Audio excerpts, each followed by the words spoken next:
Yo, what's the deal? We live. We live on a Thursday night, man. Previewing the Minnesota Vikings versus the Chicago Bears. The Vikings is at the crib, and JJ McCarthy had yet to win the home game at the crib, but his first game of being an NFL starter, he did beat the Bears at the Bears, so that's a good thing. We all know JJ dealing with some type of hand injury they talking about, but we don't know how. Like, I don't know how severe the hand injury really is. He's gonna play on Sunday, but I don't know how that ball gonna look for real. It might just be a little minor injury though, so it might not be nothing to worry about. JJ McCarthy, little hand injury though, but I feel like this is a game the Minnesota Vikings need to win though, for real. Like, I'm not talking just being a playoff hunt. Uh, my God, what's the deal? He said, I hope Bears lose. Shit, me too. But the Vikings need to beat the Bears, really, man. Just for a get right mental game, man. Like, we need good play calling. And, like, I'm not even thinking about the playoff. I'm just thinking about the Bears, man. Like, we can't afford to lose to the Bears. Even though the Bears been playing good, I believe. What's the deal, my boy? Do Lodi? How you feeling? The Vikings need to get to W at the crib, man. JJ McCarthy ain't win at home yet. Did he win at home yet? No, I think JJ McCarthy ain't win at home yet. So we trying to change that shit Sunday against the little raggedy ass Bears. The Bears been playing good. That's what's up. We getting towards that weekend now. The Bears been playing good. He injured. Yeah, they say JJ McCarthy is dealing with a hand injury to his right hand that he suffered against the Baltimore Ravens. I don't know how severe the injury is. He is playing, but I don't know will that affect him throwing the football or what. Hell, I don't want to throw the football. I want to run that motherfucker every play if I could. But for real though, man. But I think this is a game the Vikings probably win though. Cause KOC will have a bad coaching game. Then the next game, he do good at calling plays. So I think the play is gonna be way better this week versus the Chicago Bears because that was KOC do. One week the play calling is bad. The next week the play calling is Krispies. Then next week when we play the fucking Green Bay Packer, JJ might throw the ball 46 times. T-Bass, my boy, what's the deal? All depends what Kevin Conlon think about the Bear. Uncle will run the ball a lot against a bad team, but he feel like he has to throw all the time against good team. I don't know, man. But he said Caleb Williams trash. Caleb Williams been playing okay though. I gotta give him the price. He been coming along. We gotta keep it real. Caleb Williams been coming along. But do I look at Caleb Williams as a threat? No, because the Minnesota Vikings and Brian Flores know Caleb Williams good. Caleb Williams don't throw a lot of interceptions, and he will run with the football. But this game is mainly about the Minnesota Vikings offense for real, man. Like KOC had to get better at play calling, man. Then I seen an article Justin Jefferson talking about he trying to get back to his old self. What the fuck were you doing? The when the season was started, like who was you? What you mean you trying to get back to your old self? I don't know. That was a crazy comment to me. We gotta get rid of our OC. He cost us the games. Yeah, man. We gotta see how to play. We gotta see how to play call and go for the rest of the year for real, man. Like I feel like KOC, if quiet kept, is on the hot seat with play calling. Same offense as the Lions. Yeah, but they ain't got the same players as the Lions, though. I ain't gonna lie. You think KLC run more than 13 times or more far start? I think KLC run football more against the Bears because, like I said before, man, KLC will have a bad coaching game. Then the next game, he do good at calling plays. So, and I think the false starts might get fixed for real. Like you can't have them on 8 false starts. Like damn, what the fuck at the crib? Nothing wrong with Williams. Who you talking about? Caleb Williams, T Bass? My boy Gray Wolf. What that? I don't know what they even mean, my guy.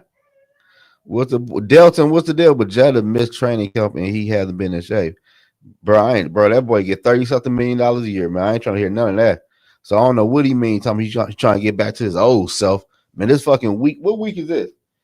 Man, it's week 11. The fuck you mean? You trying to get back to your old self? That was crazy to me, man. It's too early to put JJ on bus watch.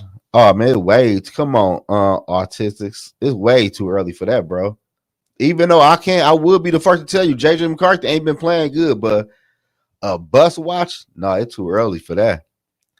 On the interception, Jefferson did his best imitation of Deion Sanders. Wanted nothing to do with attack. I don't know.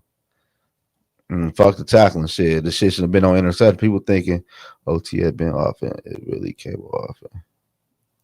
And that would look like a Dan Campbell did good when he called plays against the Commanders. I ain't gonna lie to you. I'm not gonna lie. Dan Campbell did good against the Commanders. I want to see is he gonna do in Indiana. I want to see what he's gonna do against the motherfucking Eagles. But the Vikings is right there though. Like, I'm not gonna get on here and talk about the playoffs or talk about the division, but you know the season is still kind of young. The Vikings is still right there, but I feel like against the Bears, the Vikings got to win this game, man. Because we could have beat the Ravens. Can you imagine how everybody would feel if we lose to the Bears and our offense don't play good again? Like that'd be a crazy week coming up, man. And the Vikings is at the crib though. That's another good thing.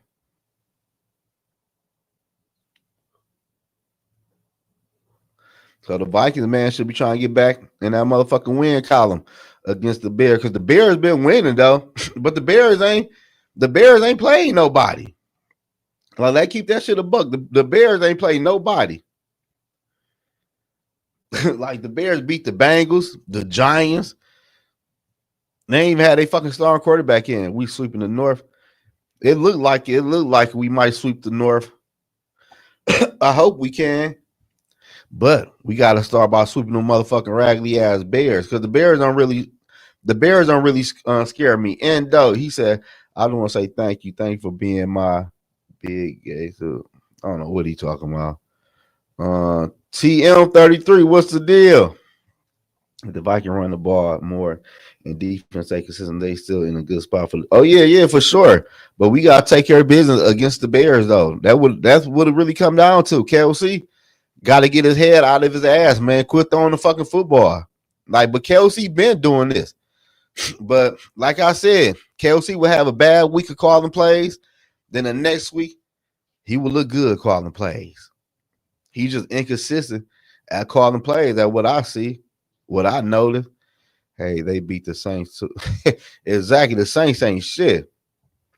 No, but the Lions definitely angry. Hell yeah, they was angry.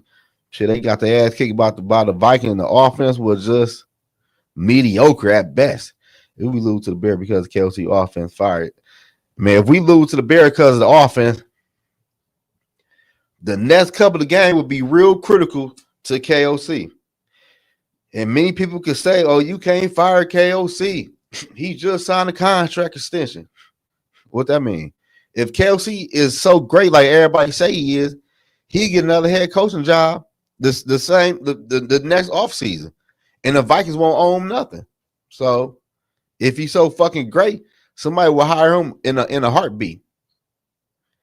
Bear line. But the Bears dealing with a lot of injuries too, though, for real. Like the Bears, it dealing with a lot of injuries.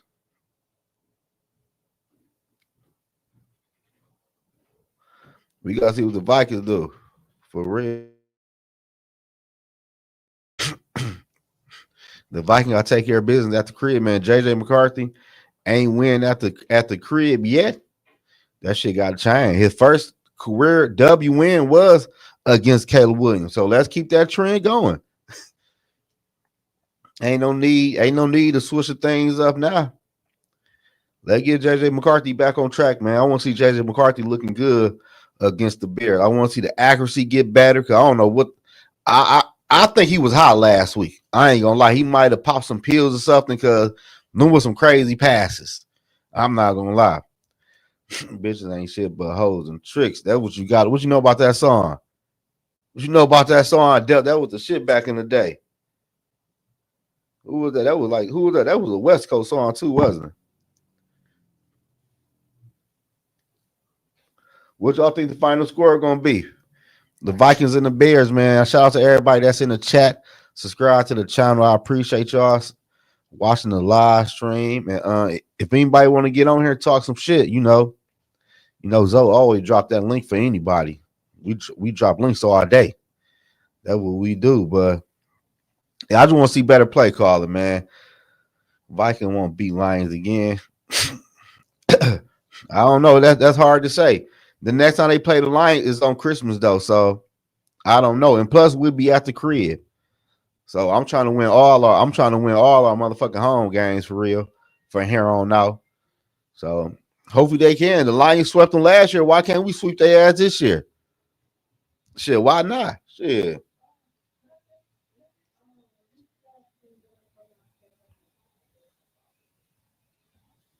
For real. So shit, I'm looking for a sweep against Chicago Bears though. I'm telling you, the OC gone already. I don't know, man. I think the next game gonna be critical. Because KOC might change. He might realize what he's doing to a young rookie quarterback and realize, like, man, I really gotta change my play calling. I don't want to, but I'm gonna get this motherfucker killed. But yeah, man, it's gonna be interesting though going forward with the play calling because the play calling for the Vikings been ass lately. Not even lately though. Like some people say, this shit again. This shit the play calling been bad for the Minnesota Vikings. What up, East B? What up? Subscribe to the channel. Jaden Daniels is done. Curse to RG3. They say he might come back this year though. I don't think he should, but his injury wasn't that bad. But I get what you're saying. I want to plug in back. I'm gonna do it in 1 second.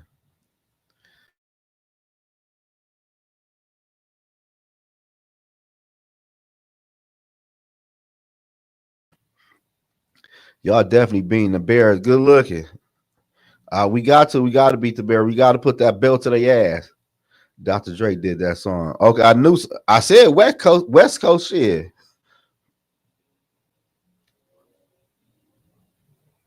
These motherfuckers think they're 80. Man, the Bear. I'll be on the Bear podcast, and they think they just world beaters. And I'm like, man, calm down, bro. Is Caleb Williams taking steps? Yes. But the crazy part is, ain't nobody calling Caleb Williams the best quarterback in the NFL draft.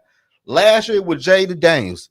This year, and rightfully so, Drake May been balling. Like, I ain't gonna lie. TB, man, Tony Bell, where the fuck you been at? Man, TB, man, I ain't talk shit to you. Man, you don't get your ass on here. I ain't talk shit to your ass all season long.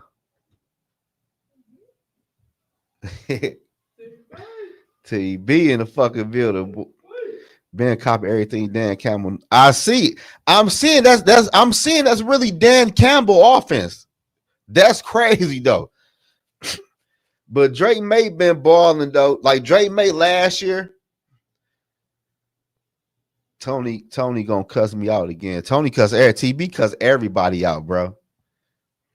But like Drake May, not Caleb Williams been looking good. I give him that.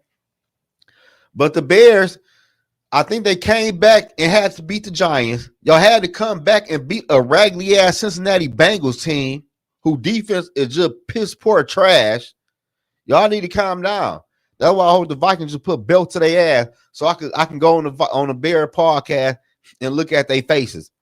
Well, our record, I know what they're gonna say. Well, our record's still better than yours.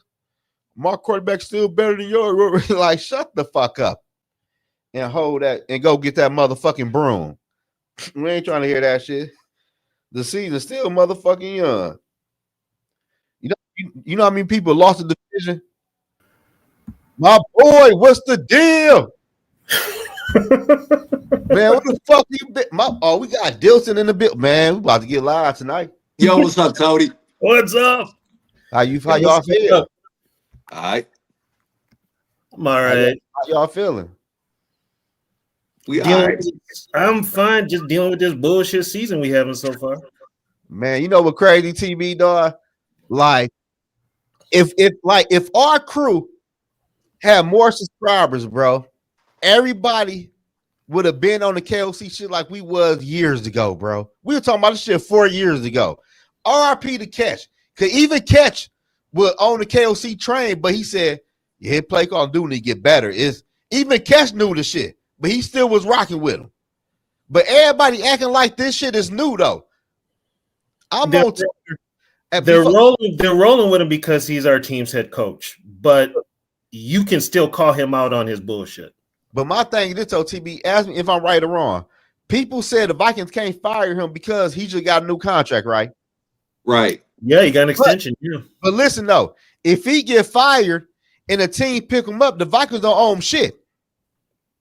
That's why here's what'll happen. If he gets fired, he'll sit on the sideline like Zimmer did and like Childress did because he's still be getting a paycheck. No, I'm talking about what if he get a head coaching opportunity right after us? He ain't getting no head coaching opportunity. Yeah, they said people love KOC. No. Oh my God. Okay, first things first. So who said this? Man, a dude was on my man D Nutty stream told me if 20 teams will want KOC for a head coach right now. Don't nobody want KOC for a head coach. Even have to say the Commanders will want him. No, the Commanders are gonna. You know who the Commanders are gonna hire? They got in house. They got Cliff Kingsbury. He's gonna be their next head coach. No, they're not about to fire Dan Quinn. Oh yes, they are. For what? Oh yes, they are. That defense is bad. Yes, they are. That is crazy for you to be defense coordinator. Your defense is ass. Well, okay, so we're talking about these openings that are going to happen. We know Cincinnati's going to have an opening. I don't think so. You think they're going to keep Zach Taylor? Yeah. You look how long they kept Marvin Lewis. Marvin Lewis was winning. Zach Taylor ain't doing shit. He wasn't. He living up win the playoff game. He can still win. Zach Taylor been living up that Super Bowl that he lost for the last how many years? But look though, like Vikings fans do it. Look at the injuries. Okay, we need to stop with that excuse. That was the Vikings fans tell me. I'm just saying. Yeah, and I'll be the first one to tell Viking fans to shut the fuck up. Everybody got injuries, goddammit. Everybody gets hurt. It's football. Next man up. Yeah, man, but I don't know, like y'all, like y'all can speak on this. I'm just gonna say this as a fan I am, and I know GM and the rest of the people in the Viking organization might not say it, but they probably feel the same way I feel.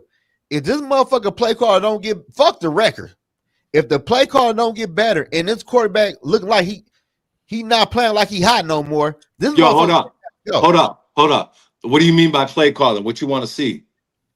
Because you got to run the ball, bro. Like, right. Why are you like why on 3rd and 1? You should have at least 50-50 play calling. But Delton, but look at this.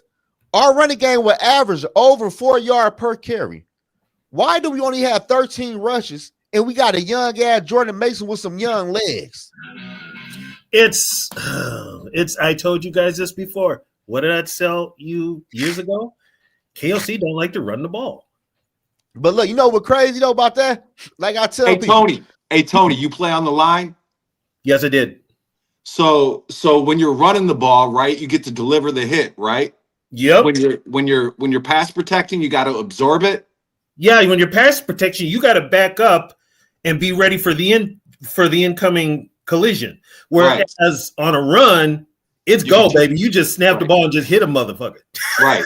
See, should have an opening. Cincinnati should have an open. Atlanta, and that's okay. And if you want to help your offensive line, get them some confidence, especially a young one, run the ball. If they can start to get those one-on-one battles with who they're up against, that's a lot of confidence. That's just coaching 101. You know, I'm saying if we're labeled soft and passing all the time, that's why, man. Our offensive line balls are clipped. You know what I'm saying? The ball's we're actually on the line playing good. We're actually on the whole kind of a soft team, period. Well, it's just the philosophy. Our personnel is not soft. I don't believe our personnel is soft. I think our philosophy is philosophy. Soft. Exactly, Delton. It's a philosophy. But you know what crazy, Delton? If you look at the Rams ain't soft. The Rams are in the second biggest market in the United States, man. They also got a better head coach. No, I'm just saying. No, I'm saying. I'm not a fan of him, man. I'm not. Who? You like McVay? Hold on, wait. Hold on, I gotta talk to Delta. Hold on, wait. McVay? Hold on, wait. What's that like? You don't like him, so what? Yeah, I don't like McVay. This man been to 2 Super Bowl 2 different ways. I don't give a fuck. I'm confused. Hold on, wait. I just don't like him. It is what it is, man. But like okay, you don't like him, but can I ask you this? Do you respect him as a coach? Not really, man. Not really. Be honest. I'm telling you, man. Well, if you don't respect Sean McVay, don't like him, I know for damn sure you don't like KOC then. I really don't. Hey, that's real though. That's real. I can't. Okay, so Delton, who's fucking ball? You know. So Delton, who's your choice for like a good head coach, like somebody you respect?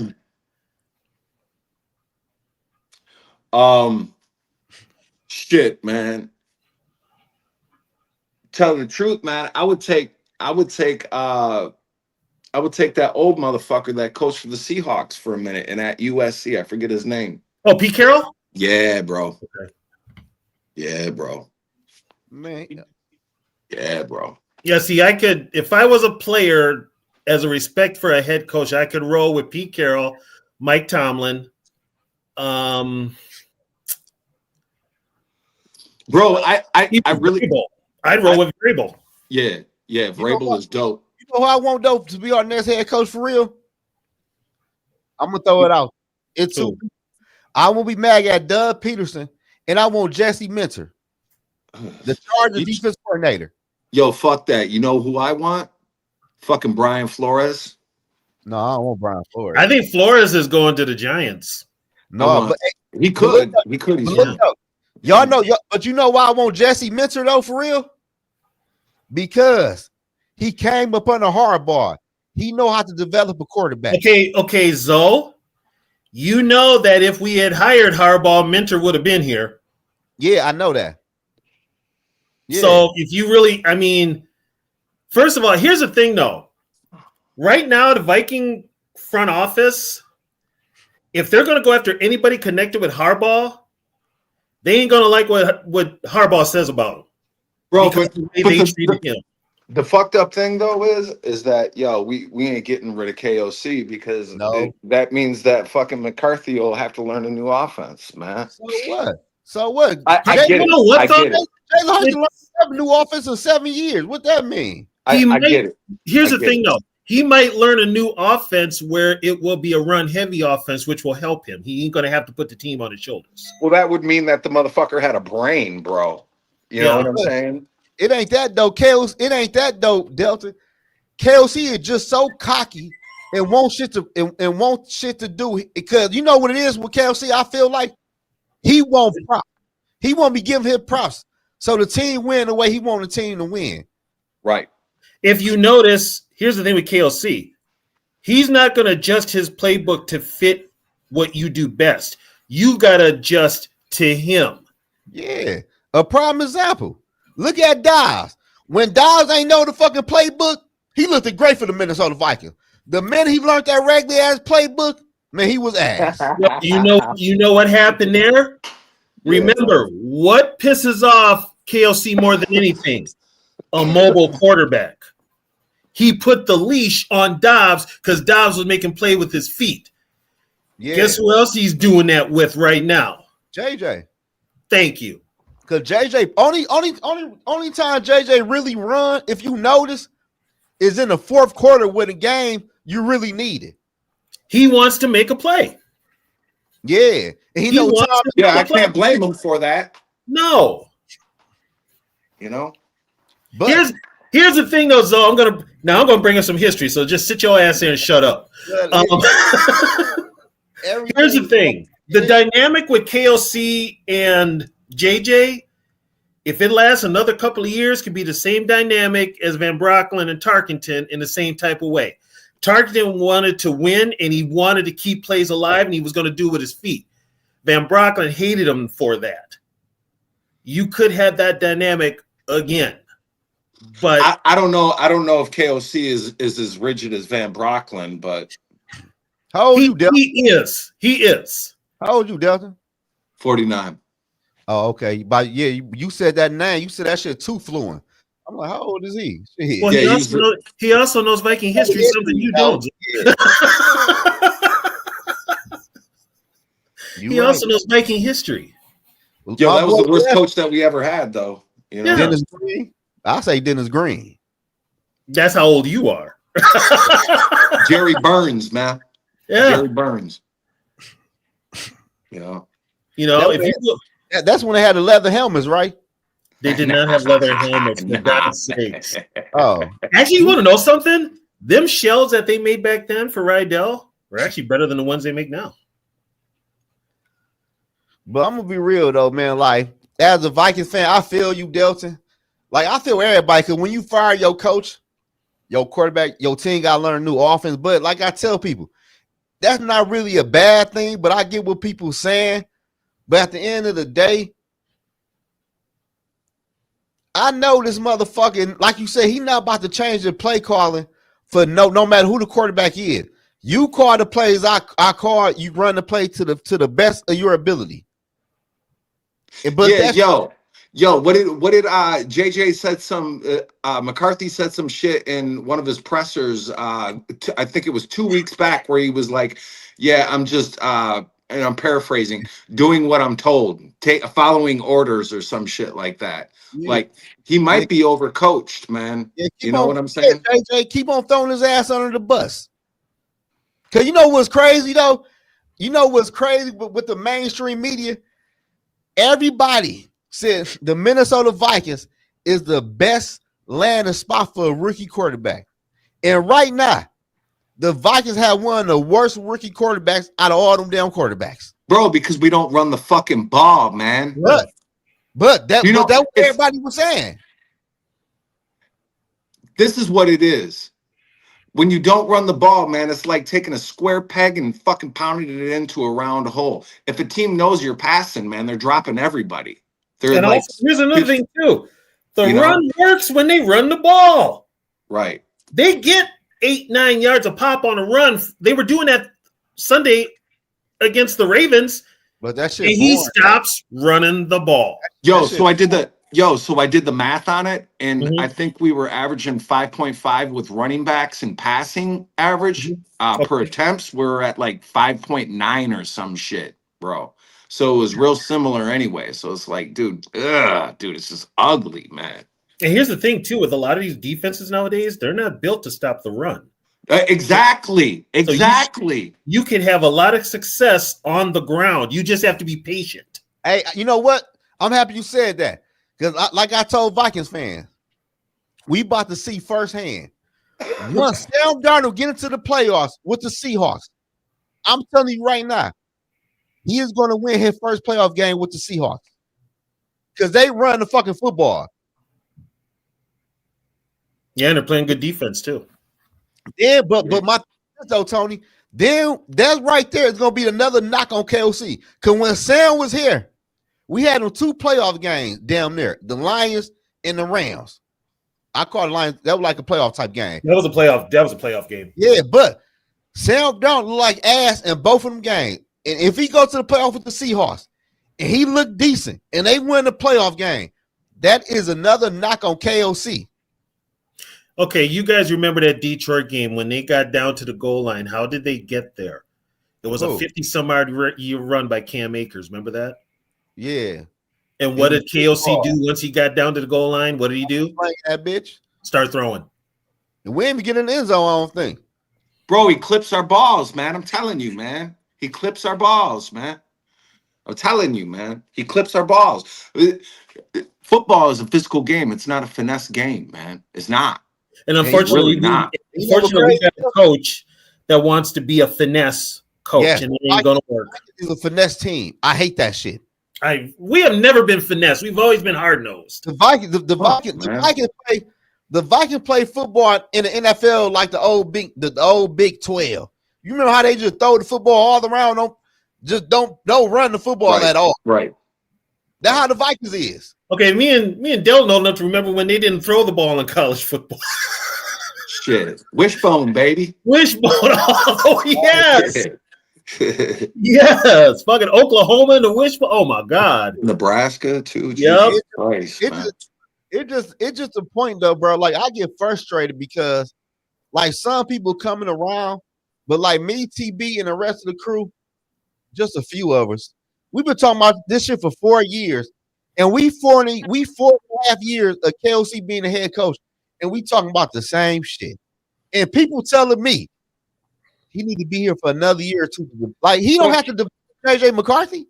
Yo, but to be fair, man, so I got a philosophy on the history of our offensive line, specifically the interior. When Adrian Peterson busted $2,000 back in 2009, we were in a deal for a stadium, man. So the NFL kind of pumped us up to pass that stadium bill, right? And so that like inflated our interior line, and we never fucking fixed it, bro. We never fixed it. Spielman never fixed the interior of our offensive line, man. All through them years, man. All through them years, man. And I'm tired of drafting fucking offensive players in the first round, man. We have so much money spent on the offensive side, man.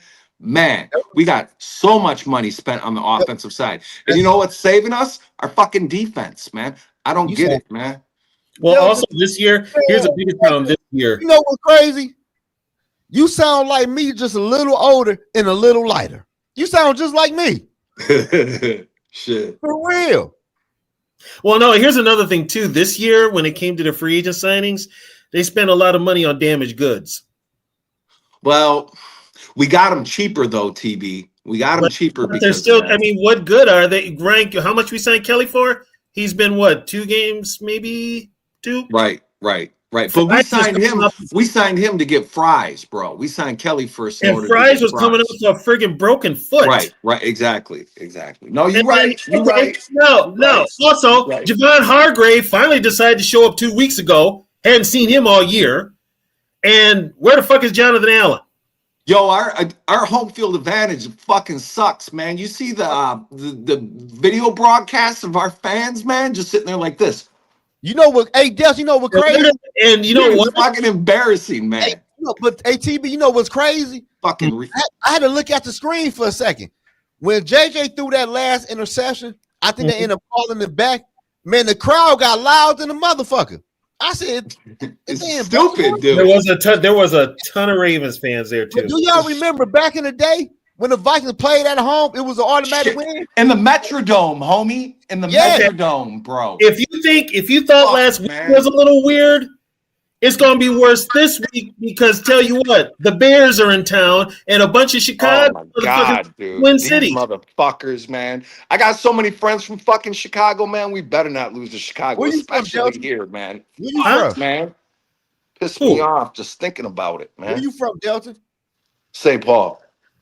Oh, you from Minnesota like TB? Okay, he's in my hometown, St. Paul. Yo, where you at, TB? I'm in Minneapolis. Oh shit. I'm right off of the street, Franklin and Nicollet. Yeah. I'm right over. I could walk to the stadium if I wanted to. Yeah.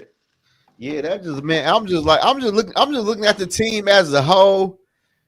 I'm like, well, here's the problem. They gave all the control team-wise to KOC.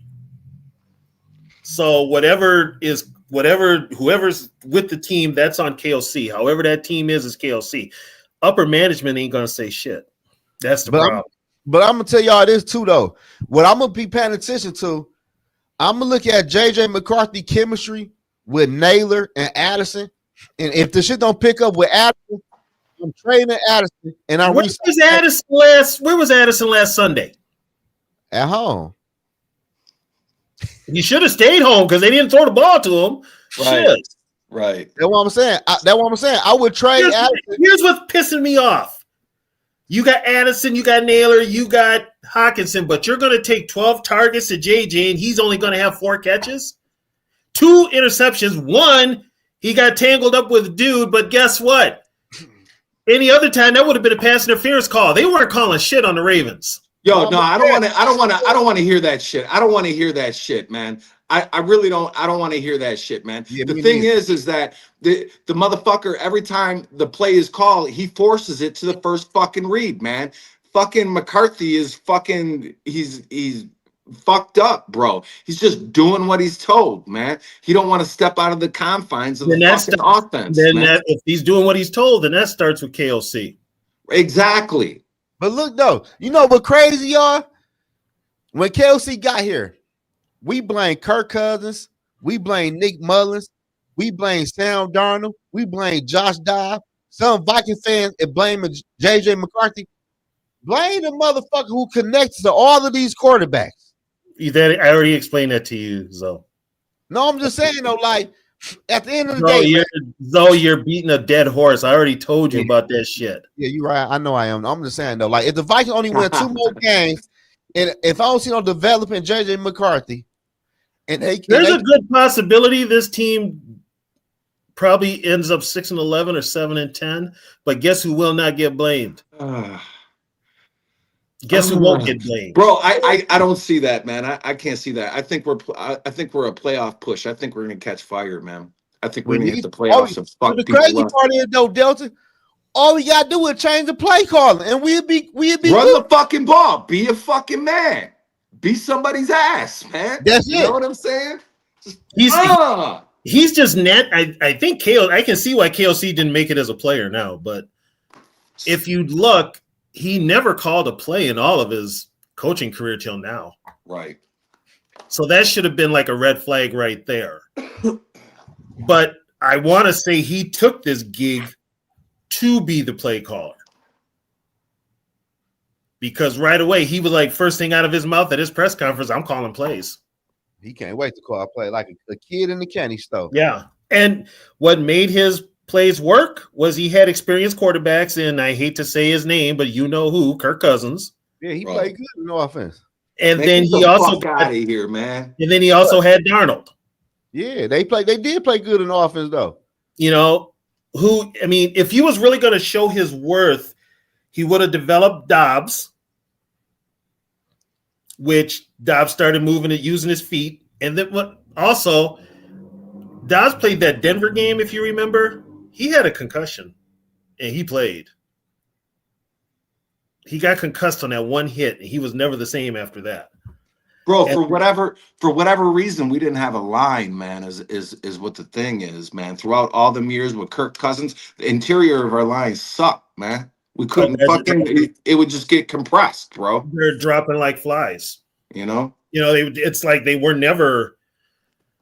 It's almost like the injuries on the O-line were just so all the time. And you're just like, what the hell are they doing that they're getting all these damn injuries? So let me ask y'all this, though. On the panic level, from 1 through 10, let's say we lose to the Bears, what would the panic level be at?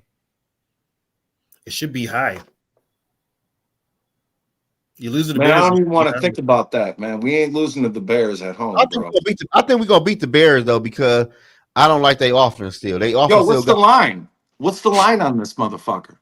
I want to say 3.5, Minnesota. That's only because they're a home team.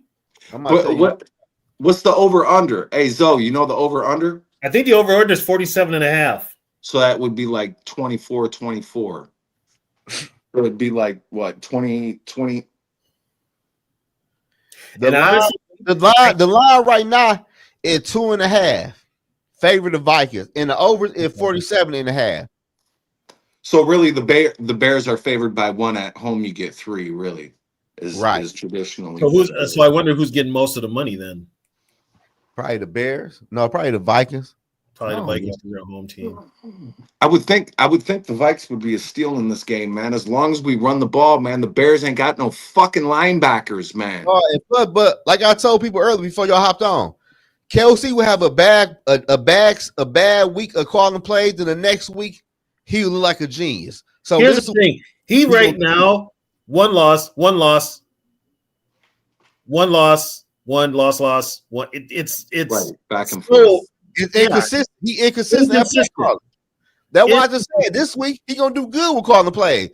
The next week when we play Lambeau, when we play the Packers, he want to show Matt LaFleur I have a better toy at the quarterback spot, and JJ McCarthy throw for 36 or 46 times.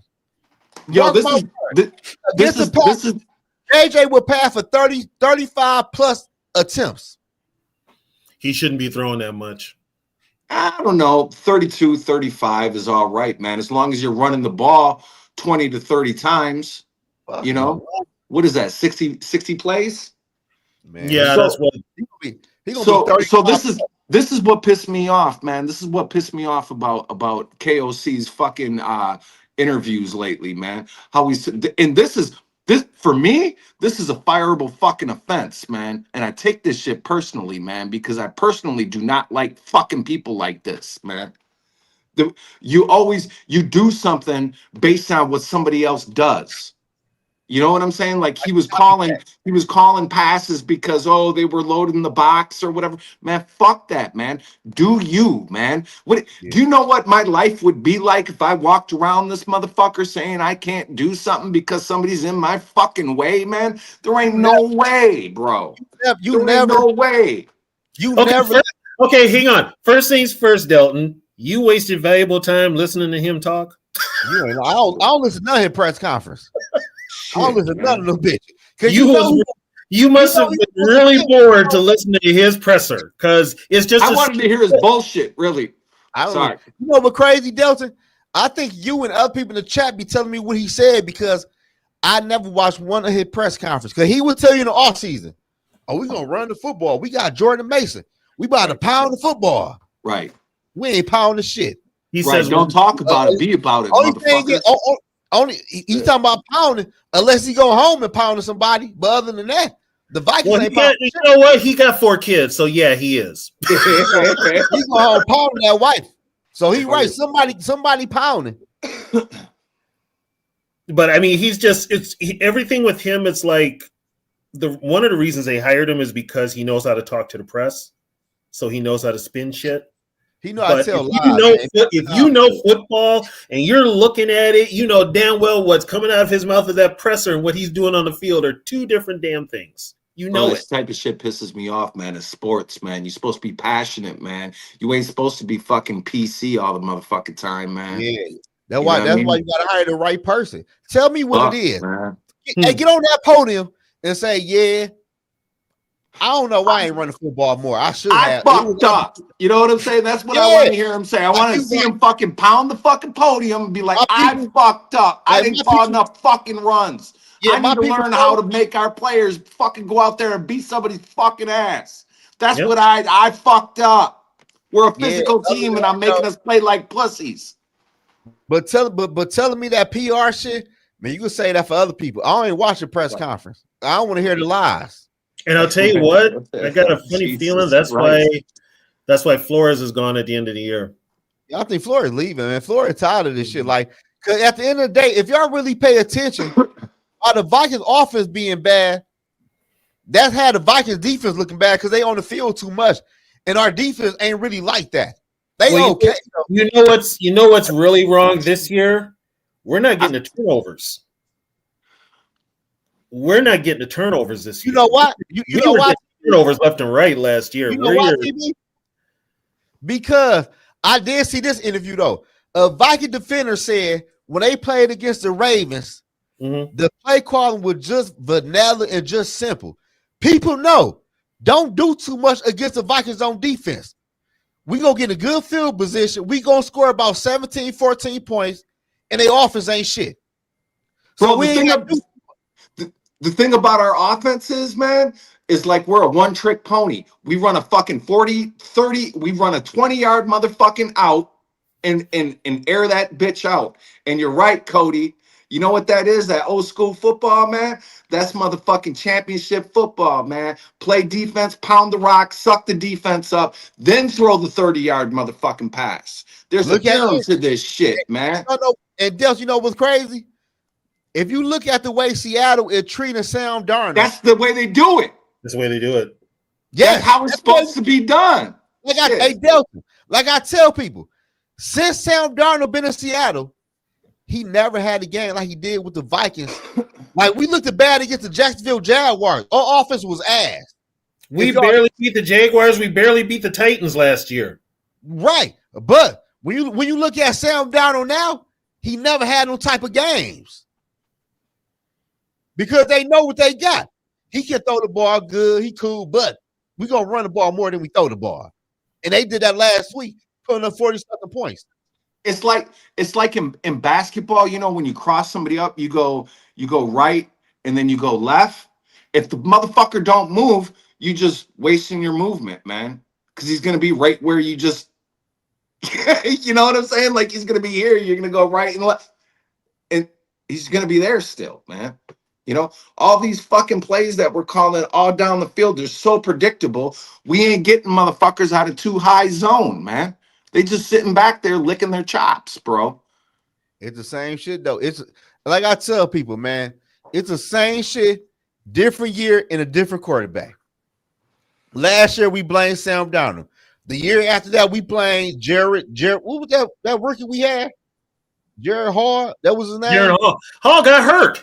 I'm saying though, but we blame him, we blame Mullins, we blame Dodd, we blame Cousins, we blame everybody under the sun. No, that's people that don't know what the fuck is going on. Blame them. I put the blame where it squarely goes, and that's the head coach. Not us though, but the most of the Viking fan base, they coming along. But like I told somebody the other day, ain't no 20 team want Kelsey for a head coach, bro. Well, and here's the thing too. This is kind of karma for the way they treated Jim Harbaugh when he came up here. Yeah, you think this is karma.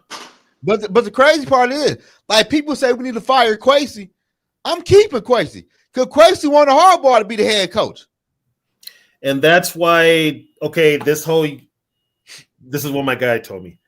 As far as that whole like Kwesi and KOC get together, there's already friction because guess what? They didn't want Kwesi's guy as a head coach.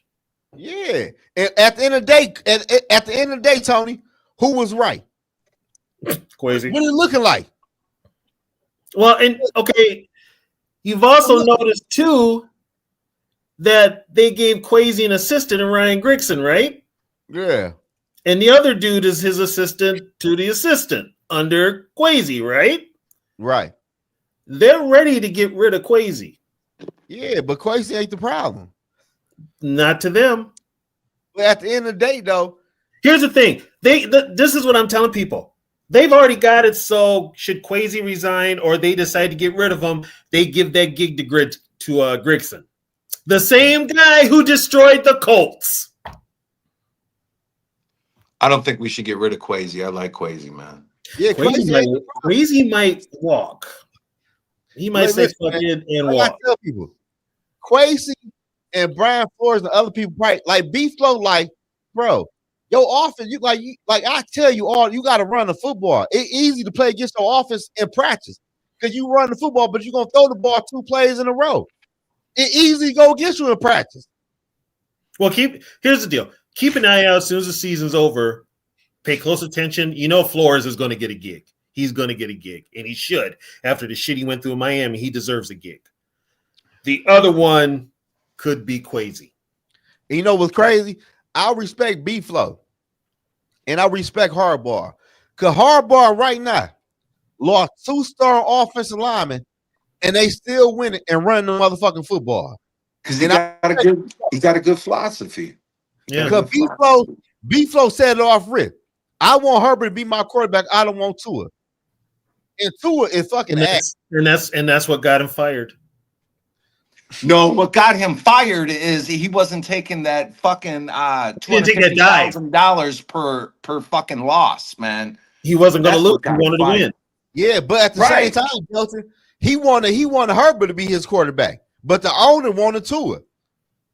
And Tua ass. Tua big ass. Like, even though I'm not a Herbert fan, Herbert way better than Tua.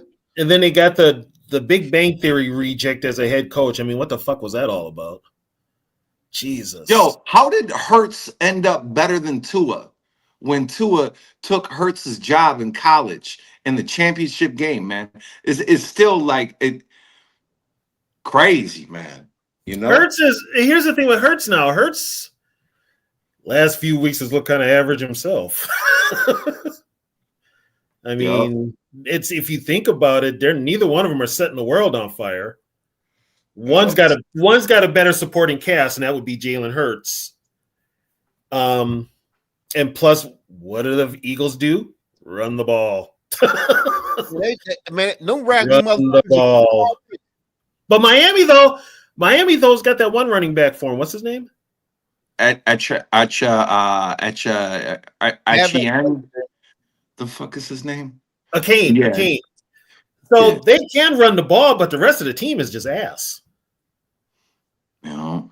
You know, it's I don't know. This year's been, as far as football goes, there's no clear-cut team. Yeah, they've got good records and shit, but every now and then, them teams look like ass with that record. It's like nobody is really pulling away. Themselves pulling away. Exactly. Right. Exactly.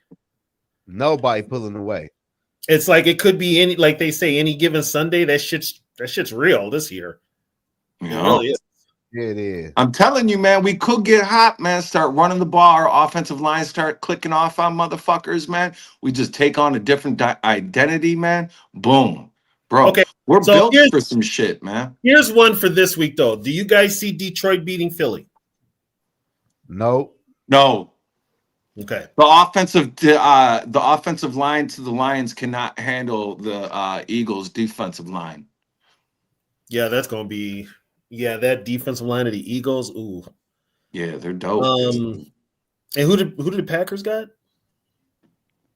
I don't know. Because the Packers might take an L this week too. And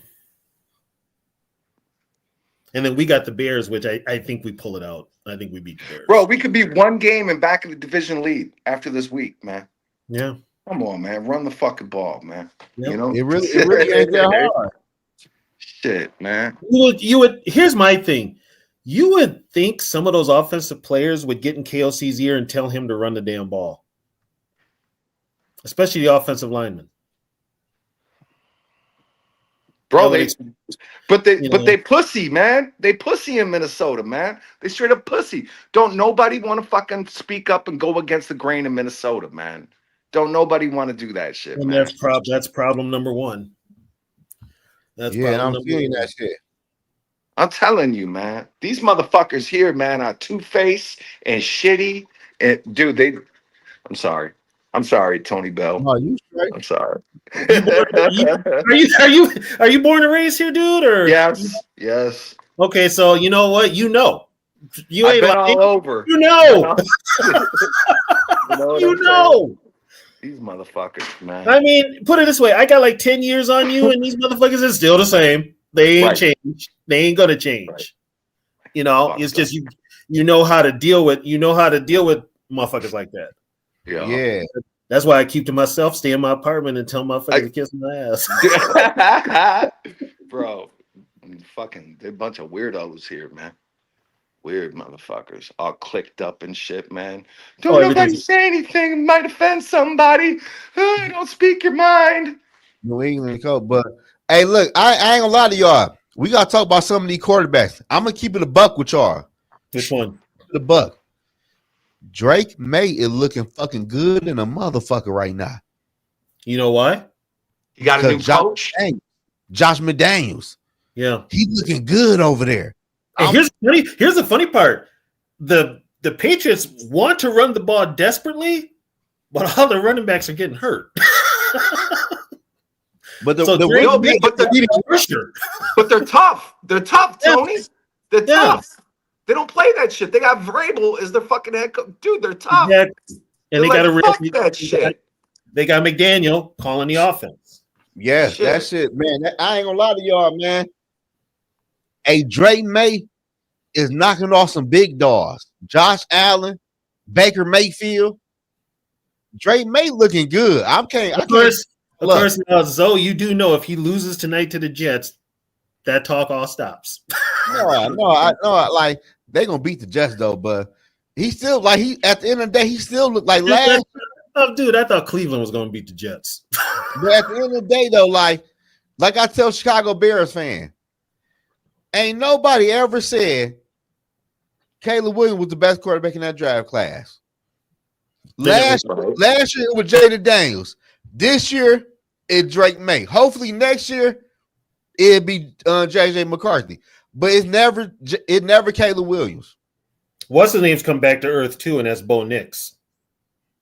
That's my boy, man. He needs some receivers. But Denver's got that defense. That's what's keeping Bo Nix. But one thing about Bo Nix, though, man, he throwing the football to his boy too much, though. My man, that Franklin. Yeah, help. Yeah. I know that's right, though. Shit. He throw that motherfucker home every play. Yeah, it's all right though. It's all right. Well, that's gonna happen. You know, that's gonna happen. They will do that. Yo, what up, Tyson? What up, George Blunt? But yeah, man, like I'm ready for me as a football fan and a Michigan fan and a Vikings fan. I'm ready for JJ McCarthy to like them other quarterbacks, man. Like even Bo Nix looked like a lot of them other quarterbacks looked at okay they rookie year, but they don't have the weapons we have.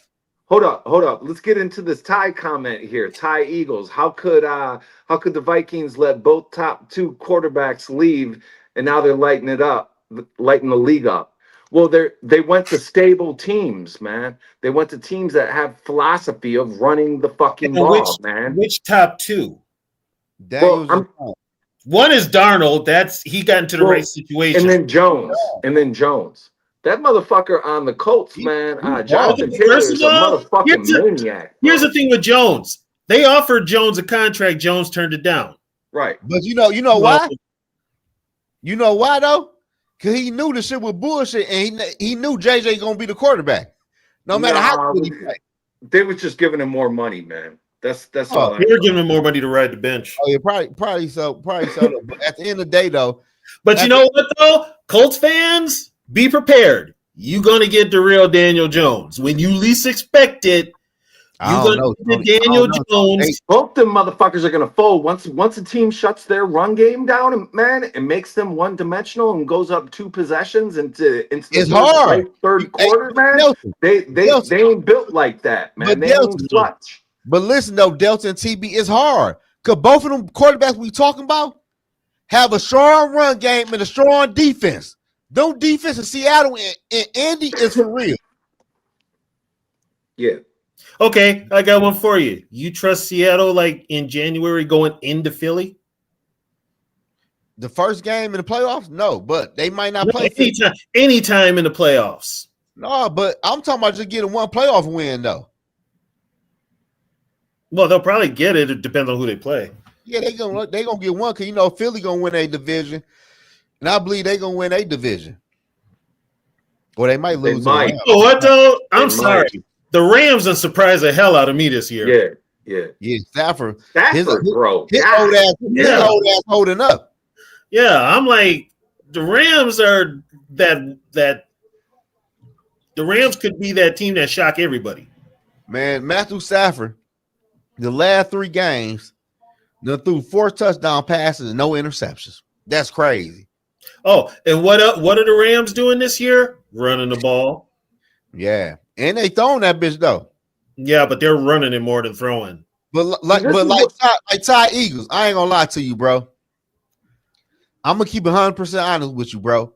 Y'all getting bounced in the playoffs. Last year, y'all had a good run game, bro. Your offense is broken. I don't know how the fuck y'all keep on winning. Oh shit! But when you play a Packer team that looked like they wasn't interested in winning last week either, shit, bro, the Eagles are not that deal no more, man. I'll tell you what. For the Thursday night game and for the Monday night game, whoever watched it needs to be paid some financial compensation for watching that shit. Because my God. Bro, your quarterback is not the hottest quarterback in the league, bro. Like, I'm gonna keep 100% honest with you, Ty Eagle. Jalen Hurts, I like him. He wins, but bro, how you can't get AJ Brown involved in the offense? We see everybody in the NFL. Is he saying that Jalen Hurts is the hottest QB in the league? Yeah, tripping, dude. What quarterback is he watching? No, but I give him this. Jalen Hurts do win though, but how you can't get AJ Brown involved? We see all type of number 1, number 2 receivers getting involved in the offense. Jalen Hurts was in the game with 15 fucking yards with 3 catches on the regular basis. Why do you think AJ? Why do you think AJ's been saying so much, dude? Why do you think he's been bitching? He said Stafford the hottest quarterback in the league. Okay, Eagles. Oh, but like I like the Eagles. Stafford is yeah. But one thing about the Eagles, I respect the Eagles, and they got time. Like, y'all got to fish our pass game and y'all running game, bro. Like, there should be no reason why AJ Brown got 13 yards. It's their offense. It's their offensive line, man. Sorry. Is Johnson still hurt? He got hurt Monday. I don't even think it matters about him, man. Losing that boy from the Jets, man, really fucked him up, man. Which one, Becton? Yeah. I think so. Yeah. Yeah, he was a good fit for them, man. A fucking dog with Saquon Barkley running up his ass, bro. Becton was good. That's why they wanted him. Yeah. But to eat, like, I ain't gonna lie to you, man. Like, we're gonna see what happens when y'all play the Lions. But if Dan Campbell called them how that plays, okay, like, you know what? Let's look at it this way. You saw what the Lions did against Brian Flores' defense, right? What the fuck they gonna do against Fangio's defense in Philly? But you know, I look at it different because you know division rivals be different. So I really don't look. You know what though? They can't handle Carter and Davis in that middle. They can't do it. I feel you know. If you stop the Lions run, you really stop their offense. That's if you make the Lions one-dimensional, it's a wrap. I agree with you on that. Yo, Brian Flores really low-key won that game for us, man, by blitzing those middle linebackers, man. And ain't no low-key. We all know that. You know?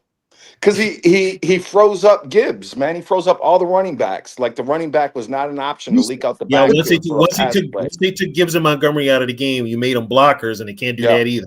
Yeah, that changed everything. But I ain't gonna lie though, like the Eagles, they winning, but that raggedy ass offense, I don't trust it, bro. Last year, but here's the thing, Zoe, they're winning. Bottom line, they're winning. I said that it look good right now, but when it really matters, man, you're not winning like that, bro. That's a raggedy ass offense, bro. You know what? I've seen some ugly motherfuckers win games. It's like it don't matter. It doesn't have to be pretty. You just get the W. You right. That's why I don't pound the motherfucker. You know what I'm saying? Just beat his fucking ass. You know what I'm saying? Yeah, drill that motherfucker in the ground. So let me ask you this though. Like this history for me, because I don't know. Okay. My last years of watching football, I never seen an NFL team like I'm watching with the Eagles. Like they can't run, they can't pass, but they be winning. I never seen this shit before. And they defense. Like they defense ain't really locked down like that, like the Baltimore Ravens or the Buccaneers back in the day, but they just keep winning. There's been plenty of teams like that. Like who? Oh God. Jeez, but look though, but Tony, you gotta look at this though. The best running back in the NFL, 2 nice wide receivers, a top quarterback getting paid top money, a decent offensive line, and your offense don't do shit. Really? Like I never seen that before. You ain't watching no football. Okay. So throw one team out there. God, do you know how far I'd have to go back? You can do that. I'm saying though, if you look at the Eagles, AJ Brown to me, dude, I'll tell you who. The first 49er team to ever win a Super Bowl. They was the most average motherfuckers on the football field. But look though. You say that though. Who was they? 87. They should have lost to the Vikings. That's all I'm gonna say. I don't really want to talk about it. Who was their quarterback? Dude, that Montana was not the same Montana 3 years later. Okay? What you mean? That Montana that won that first Super Bowl was not the Montana that was playing years later. He'd only been a starter for a year. I'm saying, is that good or bad? Because I don't know. It was just mundane. It wasn't nothing special. No, I'm saying no. It wasn't. No, but what I'm saying is you have a top 5 quarterback in pay, I believe, the best running back in the NFL, a top 5 receiver in AJ Brown, a nice number 2 in Devontae Smith, a nice tight end, a decent offensive line. I wouldn't call their tight end nice. What, Gerder? Gettard's all right. He's all right. He ain't nothing to write home about, but he all right. I'm just saying, he look real average. But overall, though, the Eagles have a nice offense, though, overall, though, and they getting paid. But I never seen the type of production when you paying all these people this money and y'all can barely score 24 points a game. That's right. And see, this is where you're getting the money mixed up with the production. You got to separate the two. Just because a motherfucker getting paid a whole lot of money does not mean he's going to be productive. And especially on offense, it takes a while to gel. So it's the fucking Eagles defense that won it for him last year, man. And it's all drafted, all rookies, man. They're fucking raw, bro. And they got Jahad Campbell. These motherfuckers, man. So let me ask you this, though. So Delta TB, if you play in the Eagles, would you gamble? Would you gamble on a few drive? If you get beat, you get beat. But would you gamble on putting your third or fourth string cornerback on AJ Brown and having your other corner like be roaming around in the backfield when Jalen Hurts throw the football? Because you know he's not throwing to AJ Brown. We know this. What are you talking about, man? What question are you asking? What the fuck are you saying, man? Listen. You got to see. Listen, y'all not listening. I'm saying you're not listening. We don't know what the fuck you're talking about. Y'all not listening. Okay. I'm saying this. If you play Eagles, would you not put your best 2 corners on AJ Brown? Would you put your worst corner on AJ Brown and have your other corner roaming around the field like toward Devontae Smith or toward the tight end? Because you know Brown not getting the football. So then there should be no reason why your best cornerback is covering AJ Brown. He's not even looking AJ Brown way. Okay, so I got a problem with your logic because first of all, you ain't got Barkley nowhere in that offense, and you know damn well they're going to use Barkley out of that backfield the any way they can. No, what I'm saying is though, TB, you got 2 good corners on your team, 2 good shutdown, right? Yeah. Why would you put a shutdown corner on AJ Brown if you know Jalen Hurts don't even look his way through the game? Like AJ Brown might have 3 targets in the whole game. Because he might burn you with one of those targets for a TD. Bro, it's his presence, man. Right. But I'm saying, though, would you gamble that, though?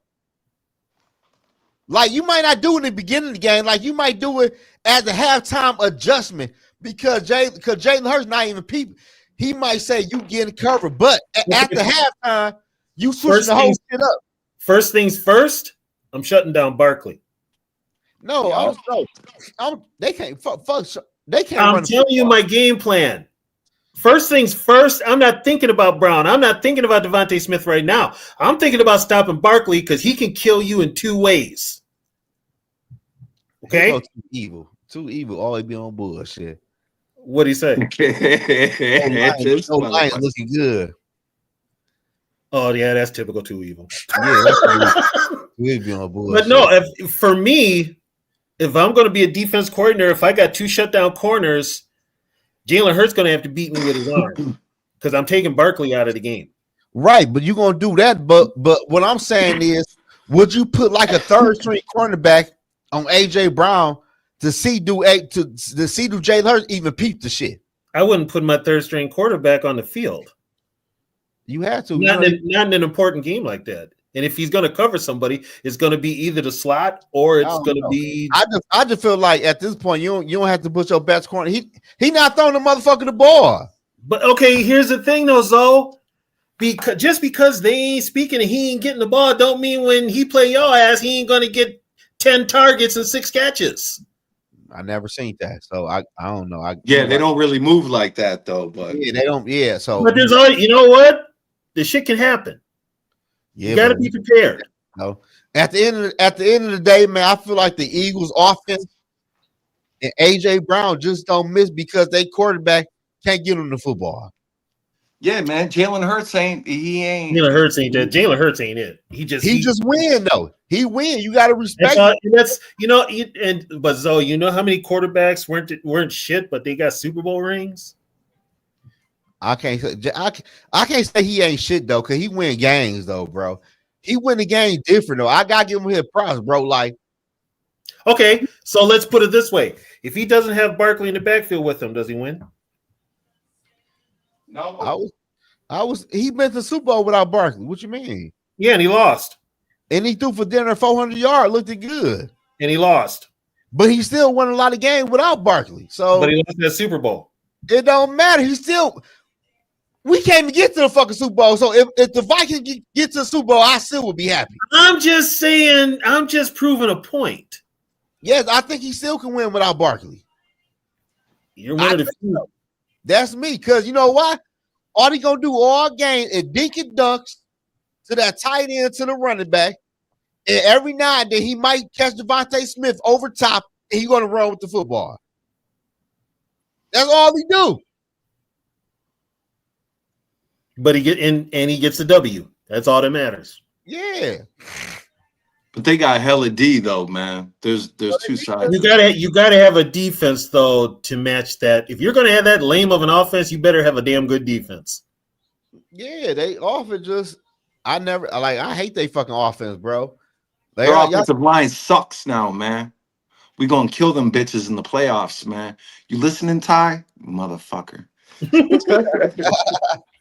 And I feel you though, Ty. Like I tell people, like yo, Jim one of the best in the NFL, bro. I give y'all props. Y'all been to 2 Super Bowls. Y'all been to 3. Y'all the 1, 2. Like I give y'all props. Y'all the shit. They're what 2 and 3 in Super Bowls. Yep, 2 and 3. Yeah. Yeah, man. But we gotta get the Vikings on track, man. So, like, how y'all feeling about the Bears game for real? For real, the Bears defense is suspect like a motherfucker. Their front 7, their front 4. If we run, what the fuck is that? Where you speed up the offense. If we run tempo and run the fucking ball to tire their defensive line out, they're gonna be fucked all game long, man. Their linebackers are dog shit. It'll suck a fucking safety up, and then you're golden past that. Then you got single fucking coverage all day long. But we got to run the fucking ball, man. Look, man, this motherfucker run the fucking ball, man. Fuck, man. Run. Hey, I ain't never seen no shit. This last game is like the worst game that I've ever seen, ever, of Minnesota. So Delton, hold on, wait, hell, fuck no. So Delton, you remember last year we played the Bengals? We did a touch push with the backup quarterback. And that's one play. That's one play shit. The whole philosophy to this game was fucked up, 2 plays in a row. We ran it twice. Bro. We ran it twice. With Brandon Powell pushing the Powell, and we got CJ Helm big ass as a tight end. Why? I would rather have Powell on a fucking quarterback sneak than throw a 60-yard fucking punt pretty much on 3rd down, man. You're right. We have the offensive line to do it now.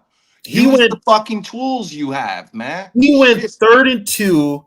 He should have ran the damn ball. But remember, he didn't do that in Detroit. He had the ball down at the goal line. He didn't run it. Did you hear our stats? Did you guys hear our stats on 3rd and 2 or shorter this year? Yeah, I did. That shit is crazy. So 70% of the time we're converting running the ball. 7% of the time we're converting passing. Yet we passed 14 fucking times, dude. It's insane. Dumb as fuck. Yeah. And that starts with the head coach.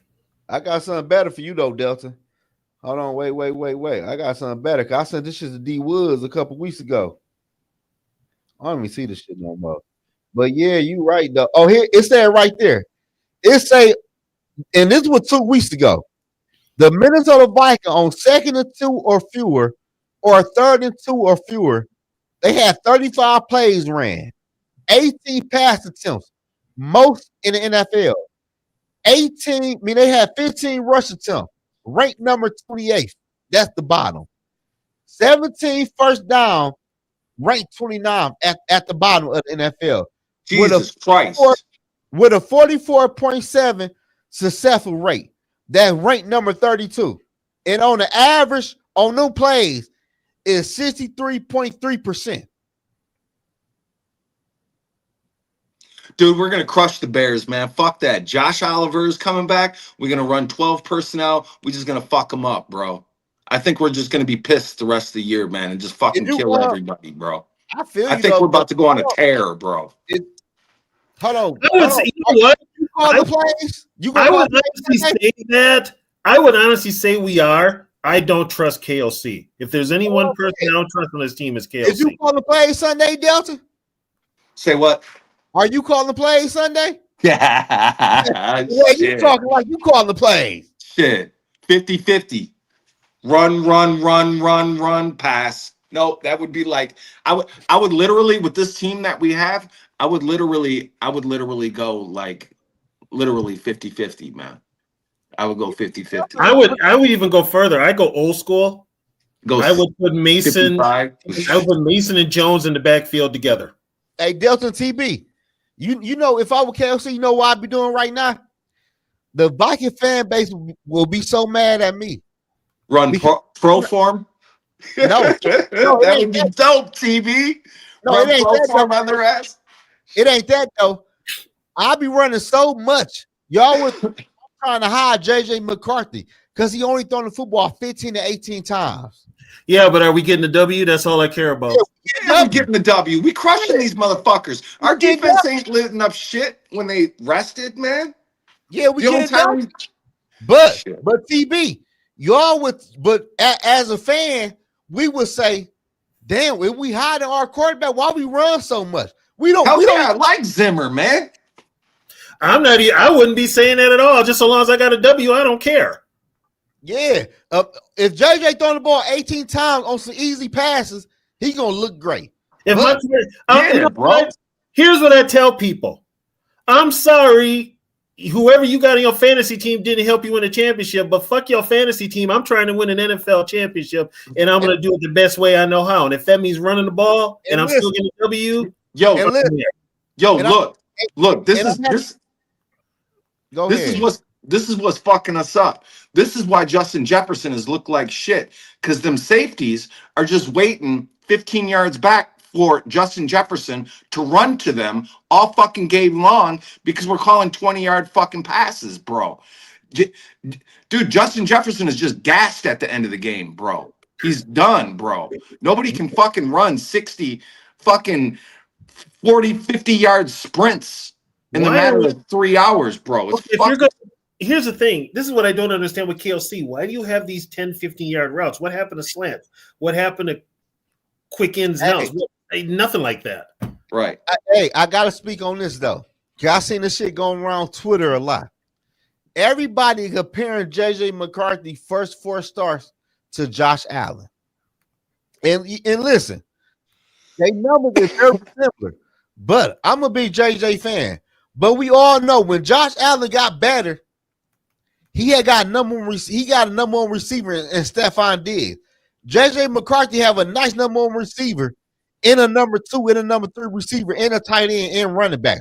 Josh Allen ain't had that his rookie year. So stop comparing Josh Allen's stats to J.J. McCarthy because the shit don't make sense. He kind of throw like him, though. Huh? He kind of throw like him.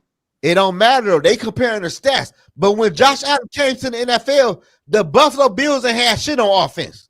And J.J. McCarthy have everything on offense. Like, stop comparing the stats because it don't make sense.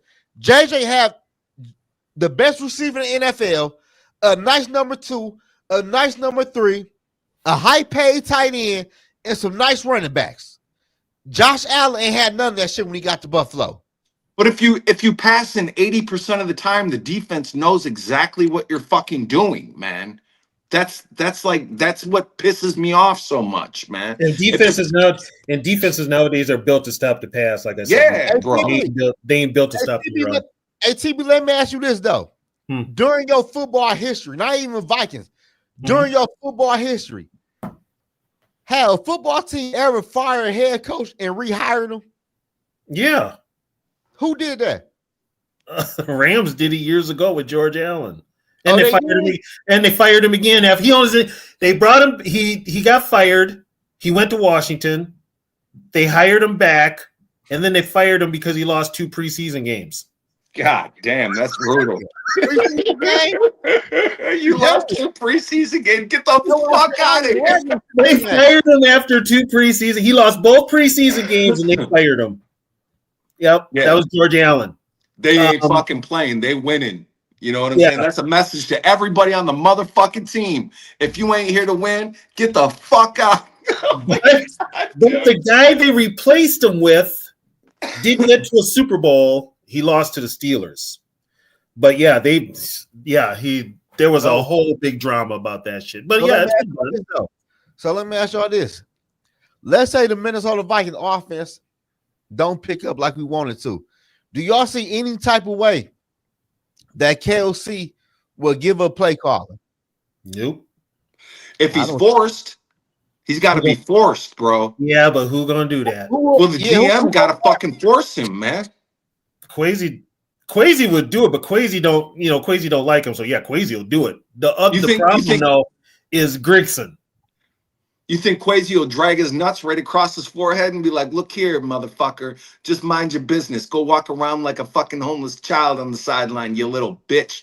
You know, because what would he do past that, man? What would he do past that? Because he knows nothing about the defense. He'll just get in Flores' way. Flores will get fucking annoyed with him. He knows nothing. And he'll be an annoyance, bro. He's the head coach, and he's probably the one head coach that knows very little about his team. Hey, look. Hey, man, I'm on the internet, right? Somebody just posted. KOC has to learn to call differently. Kirk Cousins, Sam Darnold, and Matthew Stafford are not his quarterback anymore. The Viking fan base so late, TB. Like, y'all so late to the party. Like, okay. Y'all give me 100 subscribers, man. I need 100 subscribers. We've been talking about this shit for 4 years, man. And this is what I told people. From the beginning, when he took the job, KOC never called a play anywhere he went. Right. He called plays here. And looking at this offense here, I can see why he didn't call plays anywhere else. So what I hear you saying is his game management skills suck. Thank you. Thank you. Could be it. Could be it. You could be a glorified position coach, man. You know? Yeah, if that, I mean, his time management's terrible. We've seen that. Yeah, game management sucks. The crazy part of it, though, TB, I'm watching shit on Twitter, on Instagram. Everybody now is blaming KOC for their play calling. We've been talking about this shit for 4 years. Here's the thing, though. You don't live up here, Zoe, but me and Delton know this for fact. There's nobody in the press up here that will call him out except maybe Judd Zolgad, but he got reprimanded hard, dude. He got oh my god, pissed, bro. They took his press credentials because he got on his case. Are you serious? Yeah, they took his press credentials. See, that's what happens when you speak up to the white man, Zoe. Don't do that shit, man. Hey, Delta. Hey, Delta. What? Hey, no. Shit, you gotta know what to say, what not to say. Yeah, don't do that shit. I know that shit. I like Delta, my guy, dog. Hey, Delta, my guy, dog. Hold on. I fuck with you, dog. You funny than the motherfucker. I live in Cali. I can see KLC ass kissing. It ain't that though. Like, if y'all been watching my platform, y'all not be gonna lie with TB. Yogi, D Woods, Mike Sport. Like we all go live a lot of years. It's been 4 years or 5 years. No, 4 years for real. Mm-hmm. And we all been saying this. Not all love us, but me and TB and D Woods and other people, we been calling KOC out by his play calling. Y'all just late to the party. I need 100+ subscribers to my fucking channel. What the fuck is that? Chili? That's what you call gravy. That's you call that gravy? Hold on. Show that again. What's in that motherfucking gravy? I'm missing something in my gravy. What the fuck? Gravy. I thought that was chili. That's what I thought. That's red sauce. Delta, how is it making shit? Do we win Sunday? Probably. Who said that? I say that. Yeah, we're winning Sunday, man. I think we beat the Bears, though. But the Bears, like I tell people, it ain't about the playoffs. It ain't about the division. This is about getting your mental right, getting the play calling right. This is becoming a respect thing now with this team. Yeah. It's an attitude. They need a fucking attitude adjustment, man. Look, man, if you ain't going to let us fight, man, you need to get the fuck out the way, man, because we got some fucking dogs. Your pussy ass is holding us back. We want to go beat somebody's fucking ass, man. And I also want to say this. You know, why the hell can't KOC win at home? Man, that's crazy. Crowd fucking sucks, man. Why the hell can't he win at home? Shout out to TP. Oh, TP, what up, dude? Oh, it could be a sweep. Yeah, it could be. It could be. Bro, we're sweeping the North, Tony Bell. We sweeping the North. Everybody's scared of us in the North, man. Because we got a good team, bro. We got players, man. We got players, for real. We're built for this shit, man. After we play the Bears, who we got? Green Bay? Yes. Yeah. If we beat Green Bay, I would say yes. But I just feel like crush Green Bay, bro. No. Delson, listen to me for 1 second. Give me 10 seconds. I feel like against the Packers, KOC is gonna try his best to drag his nuts across Matt LaFleur's face, saying I had the best young quarterback in the NFL. Well, here's outside. We're playing Green Bay in Wisconsin, man. We're playing Green Bay in Wisconsin. We're gonna run the fucking ball again, man. They're now talking. They want to fire LaFleur in Green Bay. They need that. No, I gotta wait though. But if you don't get the Super Bowl, the GM. I say this, TB. If he don't reach the NFC title game, he needs to go because their offense is fucking ass. And I would say this: the Green Bay Packers' biggest mistake was sitting Jordan Love all the fucking years. Yup. Because soon as he got in there and he played good for them couple of games, y'all had to pay. Yup. That's Green Bay's biggest mistake. You sat Jordan Love for too many years. I could see 2 years, but I think he set for 3 years. So if I'm not mistaken, are they paying? Here's the thing, though. Are they paying Micah now too? Did Micah sign a new contract when he got traded? He get paid $46 a year. Bro, they a one-trick pony. They in the same fucking boat we are, except they have personnel. We have coaching issues. Our fucking coach is a one-trick pony. Their players are a one-trick pony, man. No, the Packers are way worse than us. We ain't paying nobody like we paying Michael Parsons in that quarterback. They get paid some shit a year. They way worse. I'm saying though, like with Jordan Love on offense, that's their one trick, but they sunk all their money into that. With Micah Parsons on defense and who's the kid from Michigan? So anyways, so those two players, dude, past that, you ain't got no fucking secondary, man. They ain't got no fucking secondary, dude. Hey, my boy Ty Eagle, Mike, my boy, Mike know what he doing. He know the Vikings about getting in the playoffs. Mike, my boy, he know what he doing. I rock with Mike all day. Bro, we are going to the playoffs, man. Believe that, man. Watch, man. We're going to turn it on. As long as he lets those dogs out, man, we good, man. I'm telling you, you got to let these motherfuckers bang, bro. Yeah, but the game of football is fucking force, man. It ain't fucking basketball. God damn, this motherfucker, man. But is he? Is KOC gonna run the football though? The thing about it is are you sucking the owner's dick and trying to sell JJ McCarthy fucking jerseys, or are you trying to fucking do something, man? It ain't that though, Delton.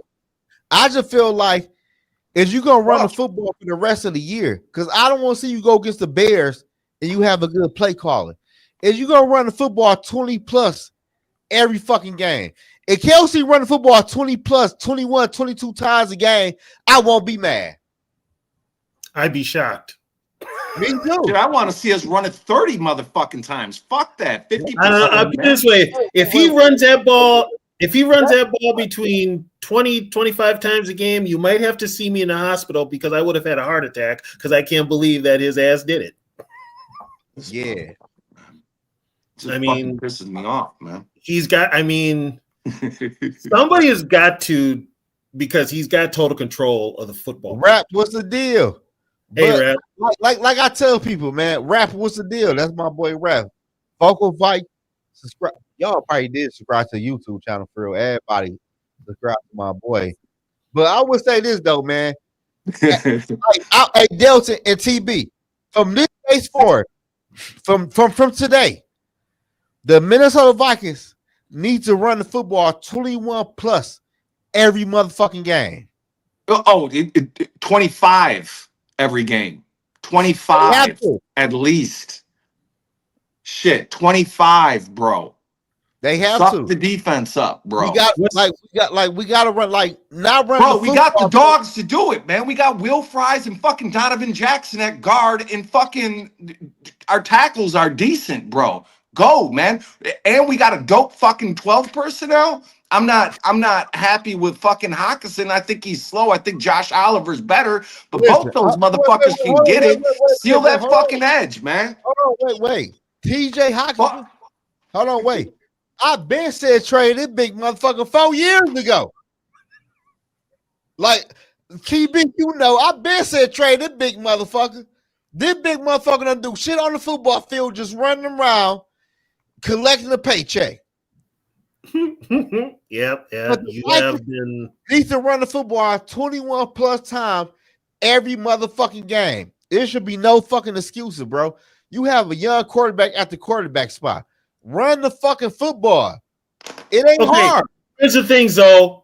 I know that. You know that. Delton knows that. Anybody with common sense for football knows that. Our head coach is a dumbass. You ain't lying. But low-key, TB, I ain't gonna lie, TB. I dare never be selling myself on the media when I drop my comments. I know Kelsey ain't shit. I know he ain't winning shit here. I just be trying to, I don't want, you know what I'm saying? I just be trying to talk some good. Man, Kelsey ain't shit.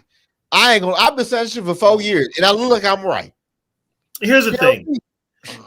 First of all, they let the guy I wanted them to have, they let him walk out of the building just so they could hire KOC. And like I said earlier, this is karma for not hiring this guy. Huh? Harbaugh? Yep. No, but I will say this, though. I'm kind of happy they ain't hired Harbaugh. TP wants KOC. Yo, TP, what would you give us for him? Hold up. TP, what would you give us for KOC right now, straight up? Let's rock it. So you give me a first. Give me a first. Y'all gonna have give me two firsts. Two firsts and a third. That's too greedy. Give me a first and a third. You not negotiate. I want 2, 1, and a 3. You not negotiate. Give me a first and a third. TB, would you take a first? Okay, you soft as hell, Zoe. Shut up. Sit would this you one out. Would you take a first and a third? Hold up. So TP, let's say you go. What is that? What would that be? 11-6 next year. Would you give us a first and third to go 11-6 next year? You got Dart. Yo, Jackson Dart's a young quarterback. Hey. We got a quarterback whisperer, man. Your rookie running back is going to be back and healthy next year, man. Let's go, man. Would you give us a first and third to go 11-6? That Scadaboo injury was kind of ugly, though. Hey, TB and Delson, let me ask y'all the question since y'all older than me. Okay. Like, when the last time a head coach? He said, hell yeah. Let's rock that. I'd do it. I'd do that. I do it in a heartbeat. When last time a head coach was traded for draft picks in the NFL, though? John Gruden. When was that? When the Raiders traded him to Tampa Bay. 2001. Yeah, and then they traded him to Tampa Bay and they got draft choices out of it. Okay. And here's what happened. He literally took Tony Dungy's team and won a Super Bowl. Yeah. Whereas Tampa Bay beat his Raiders. That was his Raiders team. Yeah. That should have been like the Gruden Bowl because both those teams were his. Now that was crazy though. But like I tell people, you can easily replace KOC, man. Like Vikings fans have to stop living off of 13 and a 15 regular season win with no playoff wins and one division title. We want playoff wins here. We won't go to the NFC title game. I want a fucking Super Bowl, man. Fuck that shit, man. I want to see the Vikings go to the Super Bowl for the first time in my life. And this team right here, I'm trading. Like, if I'm the Viking GM or the ownership, whatever. You guys want to hear some real shit? Okay. The last time the Vikings went to the Super Bowl was 1976. I wasn't even born yet, bro. I was 10 years old. Oh, you were 10. How old is you now? I'm 59. I just turned 59. Oh, happy belated birthday. Remember your birthday? October 25th. Yeah. Happy belated birthday. That a low key though, for real though, TB. That's a blessing though. Yeah, because there's a ton of brothers that I grew up with that ain't here. Yeah, that's a blessing. Same age as me or younger. So I won't dare play with your age. That's a blessing though. Bro. Any day above ground is a good day. Like I wasn't born yet, but I feel you. But see, that's like you guys. Unfortunately, you guys' generation didn't get to see those teams. So now you've had a lot of inconsistency with this organization. Whereas I have seen them in the Super Bowl. Yeah. 3 of them. But I can say this though, TB. You see them reach the Super Bowl, but not under this fucking ownership. No, that's this. God damn, you know what? That's been what, 3 owners ago? Yeah, 3 owners ago. That was 3 owners because that was the Max Winter group, and they had that team. They had that team for years. Who he said? Who would y'all rather have at quarterback? I would still say JJ McCarthy. Yeah, me too. I'll take McCarthy. But I'm gonna say this, TP. Only reason I would say JJ McCarthy because he is an unknown. We know what Daniel Jones and Sam Darnold is. JJ McCarthy is an unknown. Here's what you got to do with McCarthy. You got to run football. KLC should have did this all the time. Put together a game plan that works best with what JJ's strong points are. You know what I would do with that motherfucker for real to knock some fire out that motherfucker's ass? I would run a fucking naked boot first play of the fucking game and run that motherfucker. Let him get hit once. Fuck it, man. Now he's been hit enough. Get his ass calmed down, man. He's been hit enough. The bootleg. I'd run that. What happened to the bootleg? He said he was going to run more bootlegs, and he's not doing it. He's not doing that, motherfucker. Daniel Jones is a bum. Sam Darnold is a bum. Kirk Cousins is a bum. They all bums, man. When it come to crunch time, man, them motherfuckers fold like origami, bro. Atlanta, it is so bad in Atlanta. They don't want to play Cousins unless you really have to. In Indy and Seattle, both of the quarterbacks have better coaching staff. I will say that. I don't know. I would love to see Indy go against Buffalo playoffs. I like that. Here's the thing, though. Indy, if you take away Jonathan Taylor, they're fucked. Yep. Darnold has got a good staff. Darnold's got a good staff in Seattle. Cousins is probably Atlanta. They're probably going to get Raheem Morris out of there next. Yeah, because what Michael Penner said today, that was crazy. What'd he say? Michael Penner said on the sideline, he talked to his high school coach. He don't talk to nobody on the coaching staff for the Atlanta Falcons. God damn, that's fucked up. What? Yeah. He said during the game, he get his coaching. He get his shit. The people talking to him, right? His school coach and his fiance. It ain't the Atlanta Falcons coaching staff. That's fucked up. You need to trade that motherfucker. Bro, you got to clean house. If shit like that is going on, if I'm an owner and I hear some shit like that going on, everybody's gone, man. Here's the thing, though. Here's a problem with Atlanta. And Atlanta's my girls' team, so I know all this shit. Blank signed Cousins thinking he was going to get him to the Super Bowl. But here's what happened. The new GM, I forget his name, and Raheem Morris drafted Penix because they didn't want to be tied to. What's his first name? What's his first name? Who? Michael?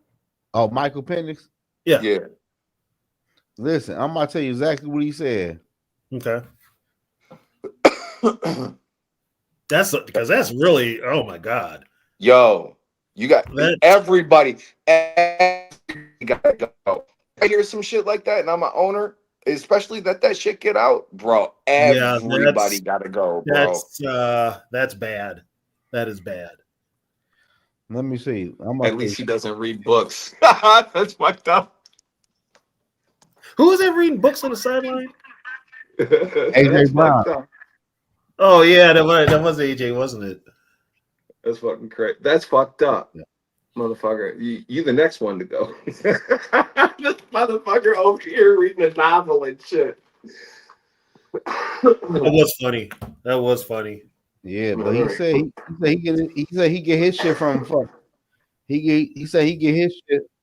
Here you go, right here. Michael Penix is going viral for all the wrong reasons. A handful of blogs are pushing story claiming Michael Penix said he doesn't receive any advice from coaches. The narrative is flat out false. Atlanta sports reported no, but that's what he said though. Damn. He's quoted. He's quoted and said that he doesn't get any of his information from his coaches. I read. He says in the video. I heard the shit. You know what? Now I'm gonna be honest with you. You're probably gonna have an opening in Atlanta now too. Everybody got to go. Yeah, everybody except for that running back. Because you know what's crazy though? Because somebody said if you look at Michael Penix on the sideline, there's not one Atlanta Falcons staff talking to him on the sideline. No, he looks crazy. He's alone on the sideline by himself. Nobody's near him. It's almost like he ain't even part of the team. Like he's a leper. Like they all trying to get away from him. It's almost like there's a team over here, and then there's Penix over here, even on the bench. I never see a coach talking to him. I never see teammates talking to him. That's what he said. Yeah, I've noticed that. He said he get advice from his fiance and from the high school coach. Yeah, that is wow. That's crazy. That's telling as all hell. That's crazy. And it's not a good type of telling either. Hell fuck no. But but on the Vikings though, man, like I don't give a fuck. If the next how many games left? 8 games? What are we at? Yeah. Week 10. Yeah, there's 8 games. Week 11. What we 7 games, 7 or 8 games left.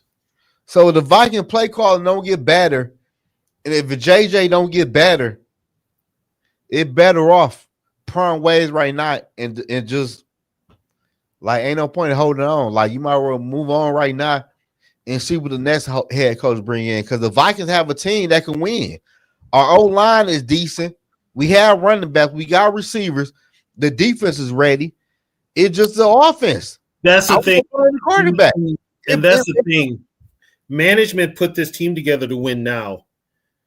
And your only difference is your quarterback is basically a rookie. Yeah, but you got to start asking questions. Yeah, we could also say we had injuries too, but every team can say that. That's not that's football though. Yeah, that's just football. Yeah. You got to put some of that blame on your head coach. Yeah. On 3rd and 1, like TB, I read the stat. How are you the higher rated fucking football team that throwing the football on 3rd and 2 or 2nd and 2 or fewer in the NFL? You know, that also tells me he don't trust his offensive line to get a yard. No, I don't buy that. It's him. I don't buy that. Because against the Ravens, we ran the ball over 4 yards per carry with both running backs. But then he stopped. Yeah, because he just want to throw the football. That's what he want to do. That's what I'm when I say he doesn't trust his offensive line, he doesn't trust his running game, period. But yet this is the offensive line he put out there. Why? What is it with him that he cannot run the ball? But TB, can I ask you a question? Yeah. If you say you don't trust the offensive line, right?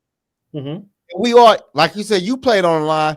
If we all know, if your offensive line is bad, the one thing offensive lineman is good at, that's run blocking. Yeah. That's the first thing offensive linemen love to run block. So for you to, I'm saying, you say he don't trust the offensive line, that's cap. Because if your offensive line is bad, why do you trust them to drop back and your quarterback to throw the ball versus running the football when they ain't got to drop back? Well, and also here's another thing too. If you don't trust your offensive line to run block, how the hell do you trust them to hold their blocks so your wide receivers can complete their 10-yard plus routes so your quarterback can throw them the ball? And you wonder why your quarterback's getting hit so much. Man, facts. He's whoever told him he was, and well, let's just be honest. He's gonna do shit his way. Here's the thing: if the fucking Viking press, if the fucking NFL weren't glazing him like they've been talking about, he's this offensive guru and fucking quarterback genius and all that shit, his ego is now the size of fucking Lake Superior. So now he thinks he's invincible. And now he thinks you're not going to fire me because guess what? You're not going to win without me. Well, guess what, motherfucker? We're going to win, but the team's going to go on regardless. But the fact that we put him on this pedestal with no playoff wins, that's the problem. And answer this question. Of all the coaches that coached well last year, how the fuck did he get coach of the year and not win a playoff game? Yo, it was Brian Flores, man. Don't get it fucked up. Brian Flores got that motherfucker coach of the year. I got to speak up for my black man now. Brian motherfucking Flores, all right? Nah, don't get it fucked up, dude. Kwesi Mofadeze, Kwesi and fucking Brian Flores is what gave motherfucking KOC the trophy boy fucking coach of the year. I'm just going to call it what I see it, man. Don't be doing that, man. Don't be fucking doing that to my boy. But Delton, I'm just saying. That shit was capped because I'm gonna be real with you. I'm gonna be real with y'all. What Dan Quinn did with a rookie quarterback, what they was the year before, he should have won coach of the year. It was a get back because he should have won it over, but we lost against the fucking Giants, man. Right. That was a good fucking year, bro. Yeah, but we lost to the Rams last year. Y'all should have kept. We should have kept Sam. I need everybody to subscribe to my channel, like this video. Fuck Sam Darnold. Yeah, fuck Sam. But subscribe to my channel if y'all did it, man. Like, subscribe to the channel. Like, if you subscribe to my channel, the shit is free. I ain't gonna charge you, even though you should become a member. But subscribe is free. We gonna leave it at that. San Fran had one of the best O-line, but San Fran ain't have a quarterback though. That's where y'all got. Like, I told people this. ATY. I made a video about this a year ago. The 49ers, what they spoke, the 49ers, they supposed to be what the Eagles is right now. Because the 49ers and Eagle team were very similar 2 years ago. But the Eagles just had a better quarterback. I've been said Brock Purdy was ass. That was a dumb contract. Yeah, but they had him on a rookie contract, and they got to the Super Bowl with him. So, but he ain't win though, and he missed passes in the Super Bowl. I would have traded his ass though, bro. Like, I ain't gonna lie, man. It's like, okay, let me ask y'all this right now. I want to. By the way, before I put this, when TM33 Kyle Shanahan makes any QB look good. That is who Sam Darnold credited his development to. It wasn't KOC. He credited it to Kyle Shanahan. He should. He said on the book. But I want to ask y'all this, though.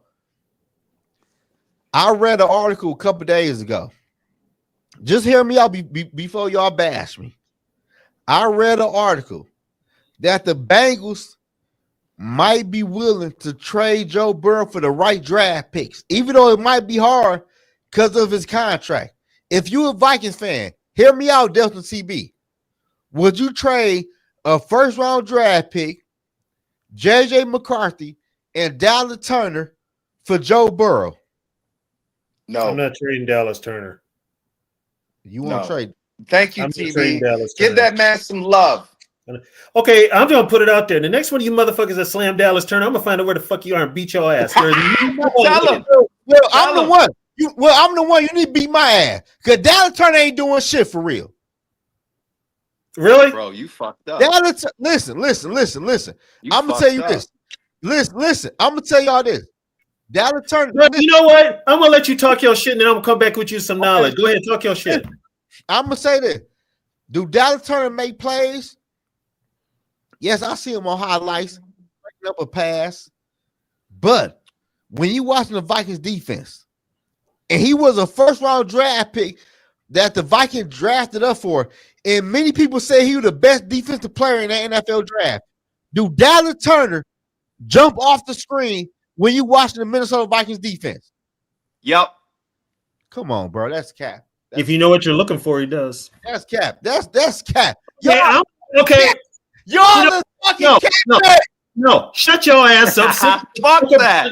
Shut your mouth. All right. I'm gonna put some fucking sense into your goddamn skull. Dallas Turner is doing exactly what he's told to do. He's playing the defense that he's exactly. So here, first of all, big plays aren't the whole story. Okay, the way Dallas Turner played the run in a bunch of games this year. He moved everything back to the inside. He didn't let them have the outside. You can't. That's defense. That's controlled defense. Okay? Yeah, he doesn't get to the quarterback all the time, but guess what? How many sacks has Jonathan Grenard missed this year? Can you been counting that shit? He's missed on average 2 sacks this game every game this year. He's playing like ass. Okay. No, I'm talking. Just sit your ass in and shut up. I saw that motherfucker miss 2 tackles this last weekend, back to back, and both of them was he missed 2 tackles back to back. Here's another thing too. You want him to stand out on a defense that ain't nobody standing out in, and when they do stand out, it's not for good shit either. They're not getting turnovers. They will get smoked on the run. They've gotten better, but still. But you know what? Because he doesn't make the splash play, it's not all about splash plays. Playing defense is not all about splash plays. It's not. Okay. You talk. Okay. All right. It's not. Okay. If you'd watch a full game besides highlights, you would see. No, wait. Hold on. Wait. You got to play as a unit. That man runs a 4-4-6. Hold on. No, fuck that. I watch the whole games. Okay. I'll be live streaming the game. But what I'm telling you this. Mm-hmm. If I watch an Alabama fucking player on defense, I can name players. Watch your tone, goddammit. Hey, straight up, Delta. Hey, straight up. But look, though, I'm watching a player from Alabama. And when I watch him on Minnesota, he don't jump off the fucking screen. Which Alabama player? Bro, Dallas Turner, homeboy. Look, man, he does. Next time that motherfucker is on defense, you see that 15 come on? Watch him. Watch what he does before you start I got one for you now, Zoe. Do you agree with that roughing the passer he got last week? Oh, no. I don't blame him for that. Okay. All right. Because that wasn't roughing the passer. That was not roughing the passer. That was a sack. And he took it away from him. The man, he's a second-year dude. If it was up to me, if it was up to me, I would get rid of the whole 3-4 defense altogether. I'd actually move Dallas onto the line, let him play defensive end. Ooh, Dolman.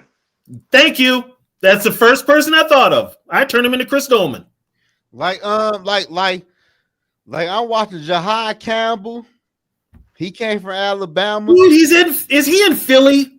Yeah, god damn it. Okay, half of the fucking everybody that graduated from Bama's playing in Philly now. Georgia, it's all SEC, man. It's all SEC. Georgia and fucking Alabama is just fucking ridiculous. I watched my man from Houston, my boy Will, what's his name? Reicher, the defensive player. I'm watching him.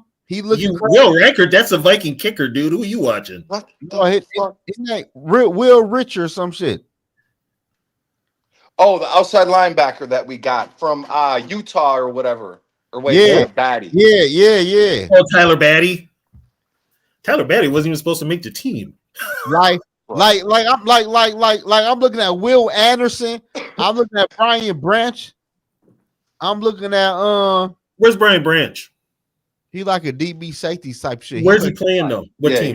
He's the Lions. Oh, that Brian. Okay. He's a dirty fucking player anyway, man. Fuck him, man. I fucking hate the Lions. Yo, don't ever bring up another motherfucking line on this podcast, man. The fuck is wrong with you, man? Yo, I'm naming players, bro. Well, he does. But Lord, I ain't done. Just wait. I'm looking at Patrick Surtain, Devontae Smith. I'm looking at motherfucking who else on this motherfucking list? Make me smoke so much, man. Shit. Oh shit. I'm trying to find a stream for this game. Like I'm looking at Quinn Williams, who got traded. But if you look at the Vikings though, we get play for Alabama, don't do shit. We drafted Irv Smith Jr. He ain't shit. We drafted Dallas Turner. Yeah, you know who we took Irv Smith over? But hold on, DK Metcalf, man. Under your boy Spellman, man. Fuck that dude. You say what?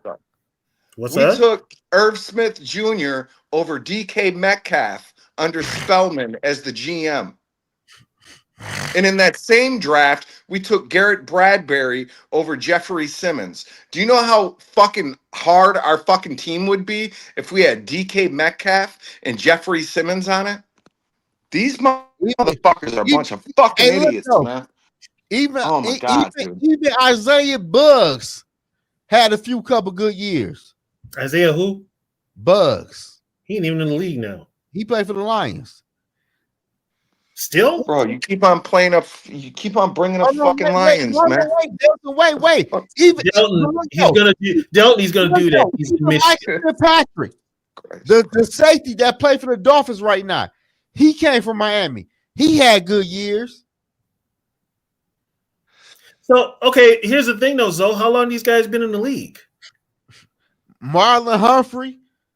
They've all been in the league for a while too, right? Jonathan Allen. We're going to compare a 22-year-old second-year bunch of veterans. Dalvin Tomlinson.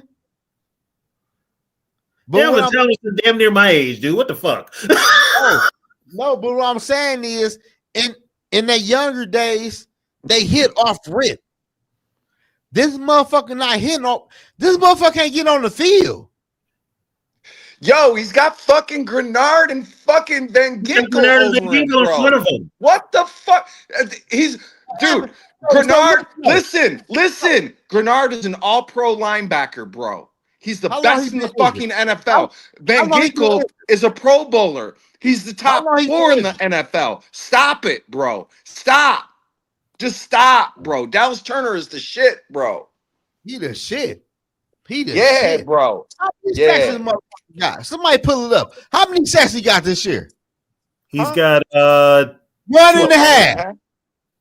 That's all right. It's more than Anthony Barr ever had in his career. How many sacks Grenard got? No, listen. No, hold on, Delta. You get him, TB. Get this motherfucker, how many man. sacks Grenard got? Look it up. Hold on, wait. Get this motherfucker, man.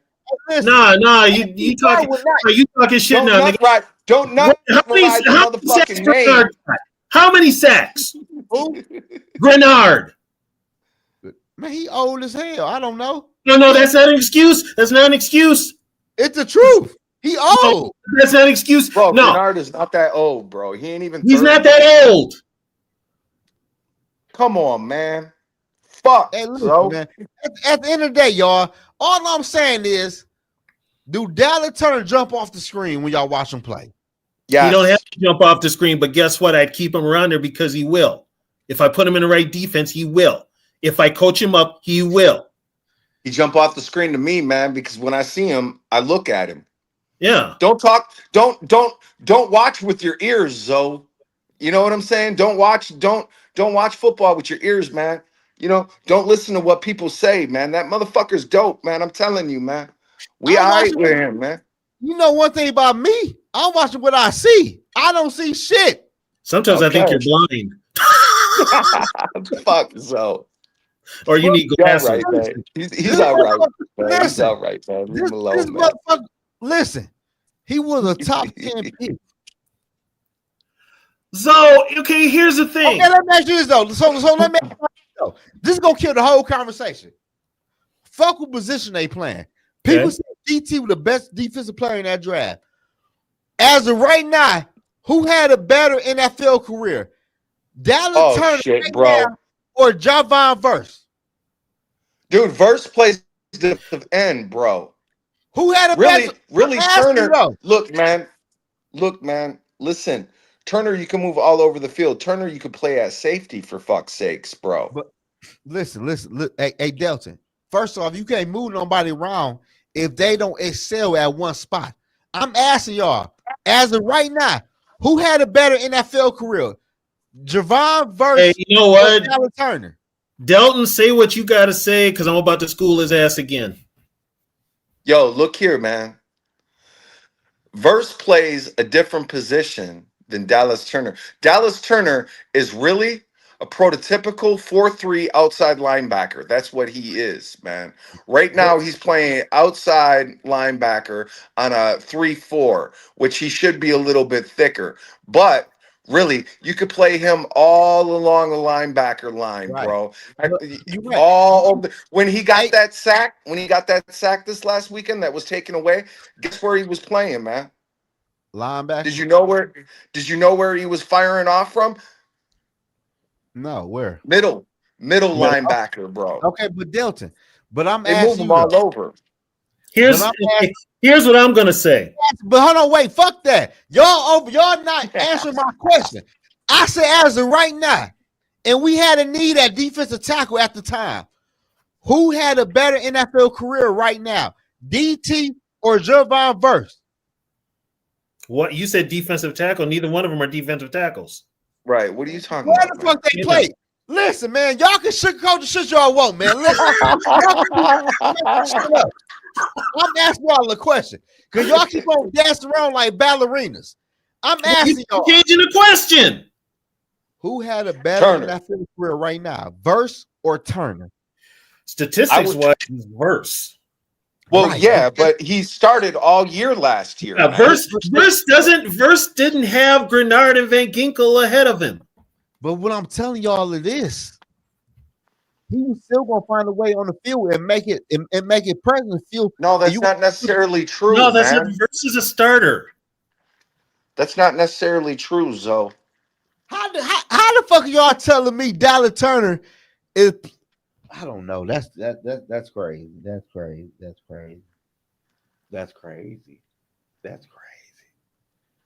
I don't see the shit. I don't know. I might be blind. I just don't see the Dallas Turner shit. I just don't see it. You will though. Hopefully win next year. 2-year win. He's 20. How old is he? He's the same age as freaking JJ. I don't understand. These guys, here's the thing with putting a rookie out. They got to take time to learn the fucking game on both sides of the ball. You don't have a coaching staff. Flores is probably working with them to get him caught up on the speed of the NFL. The same that KOC should be doing with JJ. Okay? Some players get it right away. Some players don't. Maybe he might be playing out of position. Like I said, I'd move him to a down lineman. I'd make him a defensive end. Shit, I'd move. He'd be my next Joey Browner in a heartbeat, homie. I mean, if you really wanted to use Dallas Turner, maybe put a couple of pounds on him, get his arms bigger, you could move him around like Michael Parsons. I feel. Hey, listen, I'd groom him to take over Harrison Smith's spot. No joke. Hey, listen. No, you might be tripping. No, you tripping on that one. But listen, I feel what y'all saying though. I'm just saying when I'm watching the Vikings defense, I don't get that shit. Like, damn, who the fuck is that? Like, he adult. Like, he all over. Like, I don't get that from Dallas Turner though. I don't get that from anybody on the Viking defense. I'm gonna be honest with you. Hey, TB, I was just about to say that. I don't get that from nobody on the Vikings defense. Like, who is he? He's jumping off the screen but he was a first round draft pick. We trade up. We gave a draft capital for what? Okay, first of all, this is where y'all put too much stock in the draft. The draft is a hit and miss. It's a lottery. Okay. No, it's not, TB. No, it's not. Man, yes. Listen. Hey, listen. People in the chat, I don't give a fuck what TB and Delton talking about. Y'all feel me?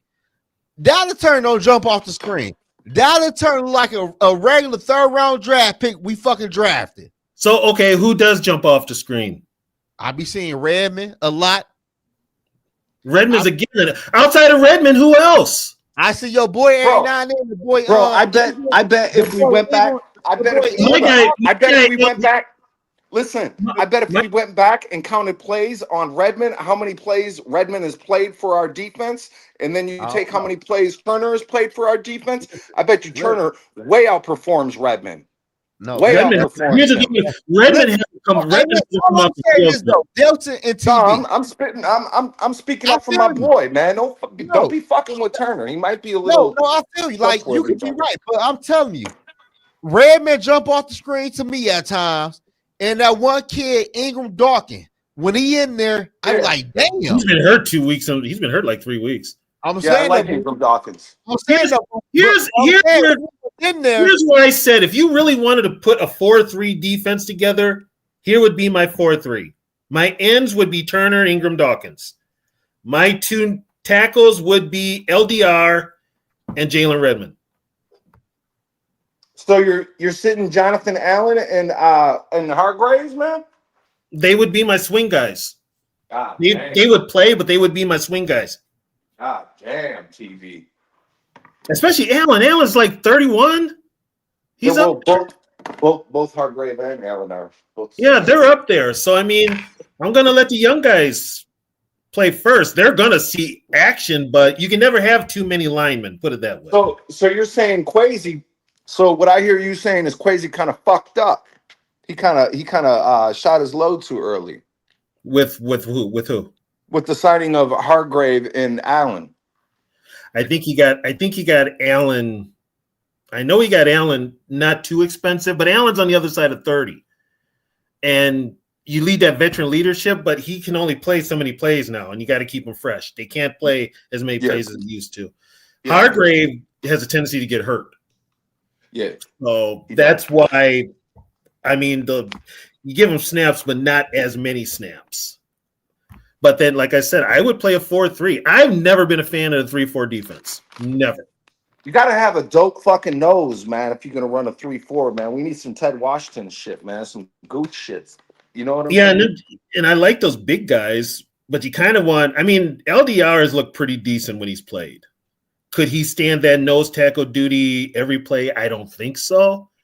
But you work out, you figure out something to maybe that's where you actually, you know what? Maybe you start both Hargrave and you got to keep Redmond in there. Redmond is your every down lineman. Yeah, but so I don't know, man. Like I told y'all, fuck what y'all talking about. Do not. I'm trying to explain it here, and you interrupted me.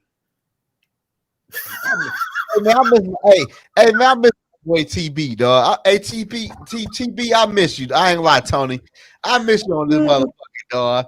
I ain't lie. I miss you, TB, man. I gotta give you shit every time I come on here, dude. I gotta do it. Dude, that's just since the first time I met you, I'm like, man, this motherfucker crazy, dog. I don't even know this motherfucker. hey, Delta. I'm like, this motherfucker crazy. But I gotta keep my composure on YouTube though. But hey, nah, man, lose it. Hey, Delta. I'm like, this motherfucker talking crazy to me on motherfucking YouTube. Yo, did you see the first time I came on with TV? TV just about fucking killed me, right? You about reached through the fucking phone and grabbed me by my fucking neck. It was like, nah, shut the fuck up, Delton. Yeah, we do. But one thing about me, though, Delton, I was raised different. no matter how TB disrespect me, I respect my OGs because I know he older than me. So I gotta respect. But I'm looking on the back end like I'm telling my girl, like, man, this motherfucker crazy. This motherfucker talking like he got me all the way fucked up. Now here's the thing though. Did you detect any lies in what I was saying? A couple, yeah. No, you didn't. A couple motherfuckers, yeah. What the fuck? It's like right now. You tell me Dallas Turner, this motherfucker ain't doing shit. That's because in your eyes he's not. I see something in Dallas Turner. Bro, he be busting through, man. He busts through, man. Yo, he busts through for real, man. Dallas Turner busts through. I see something in Dallas Turner that a lot of people don't. I just do. Yeah. See, me, I just don't see it. I respect y'all football decision and y'all IQ and y'all football eyes, but I just don't see it. So I respect y'all. Well, we can't get no respect. We can't get no respect on our history. I'm saying right now, like fuck. I'm talking about right now, like now y'all got the shit right now. That's what I'm saying though. But I me personally, a first round draft pick, and we gave up draft pick. He like, here's the thing. Not every. I mean, in our record though, recently with first rounders is not very good. I'm just. That's what I'm saying. But TB and Delta. But hold on, before you talk, Delta, all I'm saying is though, our biggest need at the time was defensive tackle. Like, why not to draft Jared Verse at that spot? Like, Verse is too small to be a tackle. Verse is going crazy right now. He's playing end. Well, we could have got him at end. Listen, TB, you keep on want to be political correct, bro. I don't give a fuck for linebacker, bro. That is not politically correct. He's hold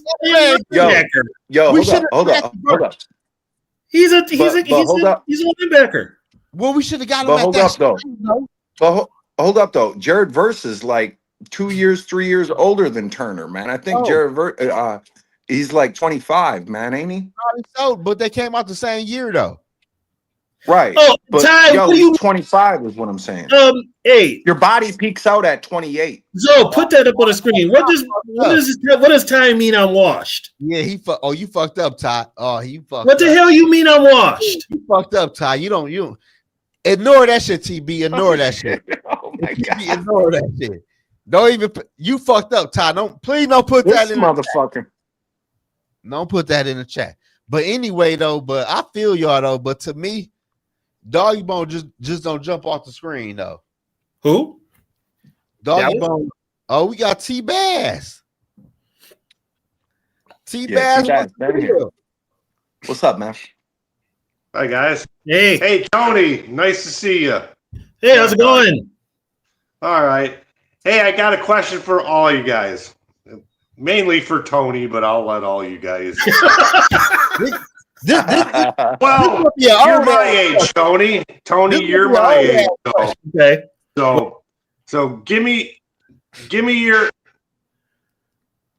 top 3 Viking Bear moments or games. Oh, here we go, man. Top 3, man. Top 3. Man, that's an old ass question. We don't know that shit, man. Man, well, no, it's an opinion, Zoe. Give me your top 3. I don't have one for real. You don't have one. Yeah, top 3. Okay, definitely got to go with Walter Payton's 275 game. That's on one of mine. Yep. Got to go with that game. And then I got to go the same year.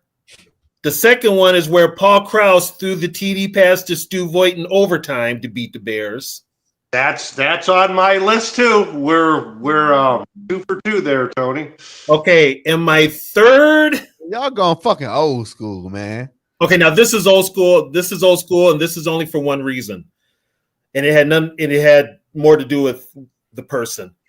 We played the Bears in '73, and it was Carl Kasulki Day, and it was the first time that Carl Kasulki had went in public since he had got paralyzed in a motorcycle accident in preseason. So that is probably the third one, and there's so many. My number 3 is the Haba interception game comeback on Monday night. The one against Denny Green. The one where he threw that, he audibled out of it, and Todd Scott returned it for a touchdown, and he got to the sideline, and Mike Ditka just ripped him a new one. My God, that was bad. That was a downfall of the Bears. That was a downfall of the Bears. Hey guys, Tony, don't answer this. The Walter Payton 277 game. Do you know what the score was? Man, listen, man. Hey, hold on, TB and T-Bad. Listen, man. We not about to sit on here talking about no Sweet Jones, Walter Payton. No, it's amazing. Do you know what the score it was? A running back put up 277, and the Bears won 10-7. A guy put up 277 yards rushing, and they only scored 10. They only scored. You know what? You know what's funny? That's crazy. Fran Tarkenton plays that game. The Bears lose. That was the first game the Vikings played after Tarkenton got hurt. They started Bob Lee. They benched Bob Lee. They put Tommy Kramer in. The first pass Kramer throws is intercepted. So that sealed the game. How did the Vikings get their touchdown? Matt Blair blocks a punt and scores a touchdown. So TBs and T-Bass. Can I ask y'all a question for real? I just want to know. I really want to know this though. Now, Zoe, you want to check your boy? No, listen. Can I ask y'all my question? Well, check your boy first. He about to get his feelings hurt. Who? Ty. He's I tell you two guys. No, yeah, Ty, you gotta stop that shit, Ty. But look though, Ty, stop doing that. Don't get him started. But TB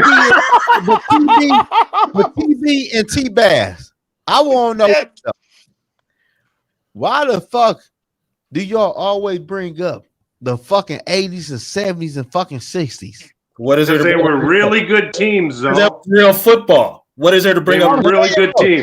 We in the year 2025. You know how long ago that was? If you see, you would be bringing them up. Here's the thing, though.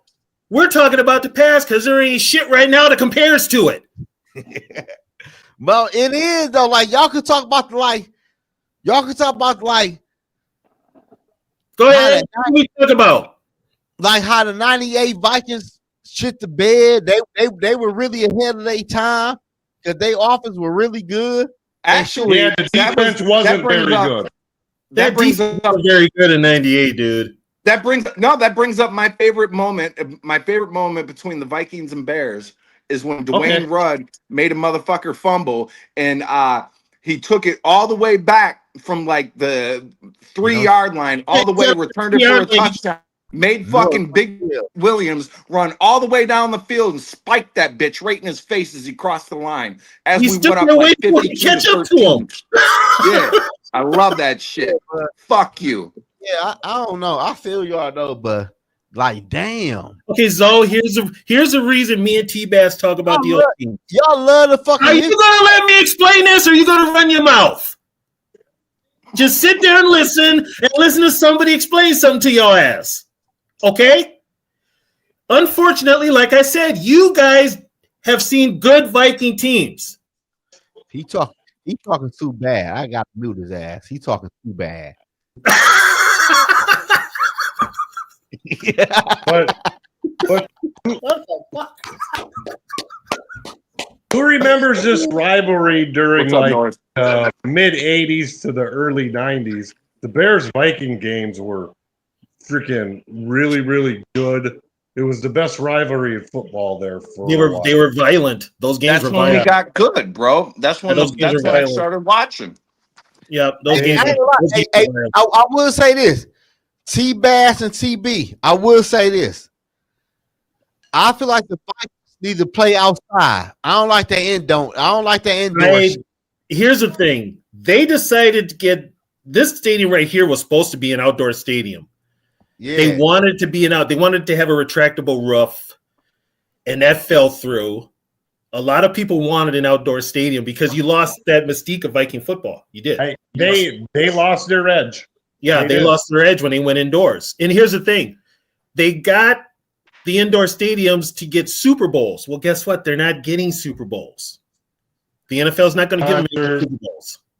So this. I mean, I'd rather play outdoors. I would. Me too. Yeah, I'd rather play outdoors. That's Viking football. Wow. So I guess the old Met had piles in it actually to upgrade it, but we didn't want to put it in Bloomington anymore. We wanted to move it downtown. No, and you know why, Delton? Because at that time both downtowns were dead, so they kind of wanted to bring life back to the downtowns, and so Minneapolis was like, "Well, let's build the stadium in Minneapolis. Then we'll get all that entertainment money, as they called it, sporting events." I remember in the 90s, me and my buddy who were a Viking fan. What up, Zoe? Living in Illinois, we'd be like, let's jump in the car and go to the game. They were just scalping tickets for face value. Yeah. To get them. It was so easy to go to a game. The TV stations would buy them all up so the game didn't get blacked out. Hey, and they were just that's what they did. That's what they did here in. Hey, look though, and the Vikings had to deal with General Mills to buy all the remaining home games. That's I just want to ask y'all the question. If I run to the store real quick, it's gonna be about 10 minutes. Will y'all still be on here? I'll stay. Oh yes, these motherfuckers are spinning. Okay, Tony, Tony, did you ever go to a game at the old Met? I saw Doug Williams' first game against the Vikings. I got to see the Monday night Steeler. My dad took me and my brother.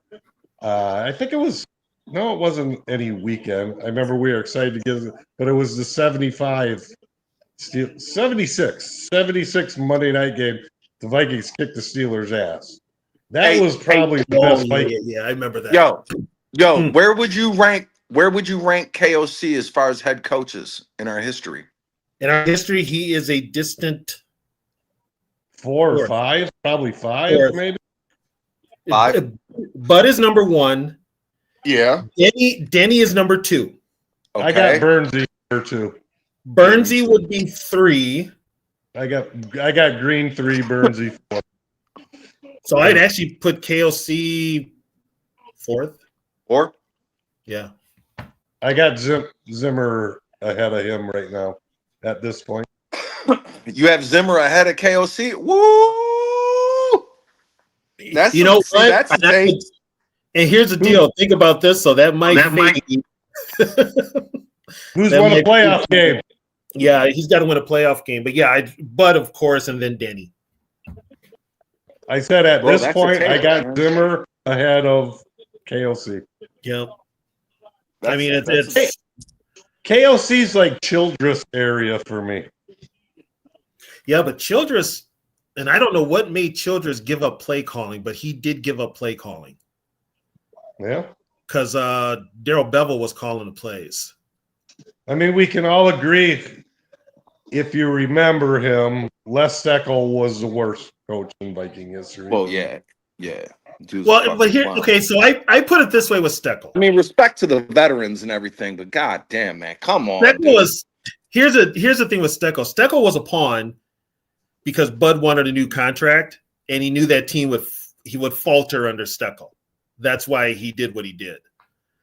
But of all the coaches that had any time with the team, the worst, God, Frazier was bad. Frazier got stuck, and Frazier got stuck with Ponder. I kind of liked Frazier. I'll admit it. He was a defensive. I liked him. I never liked Childress. Never liked Childress. Yo, let me ask you another question. How in the hell did we let go of Tony Dungy, man? Oh, okay. Here's what happened. Dungy what was the thinking behind it? You know. Well, Denny wanted to keep Green. We had Denny Green, and Tony Dungy was going to get a head coaching job anyway. Yeah. We just didn't think it was going to be Tampa Bay. Delton, don't forget Brian Billick too. We lost both of them. Billick had one foot out the door in that championship game. Yeah, he was already going to take that. He was going to take that Ravens gig. So, and a lot of people think the '98 team was the best chance of them winning a Super Bowl. I don't agree because their defense wasn't that good. And you got to remember, they were playing a Broncos team that was a 2-loss team in defending. And we would have went into that game with like 9 starters hurt if we had won that game against Atlanta. Even if they were healthy, though, the defense wasn't that. No.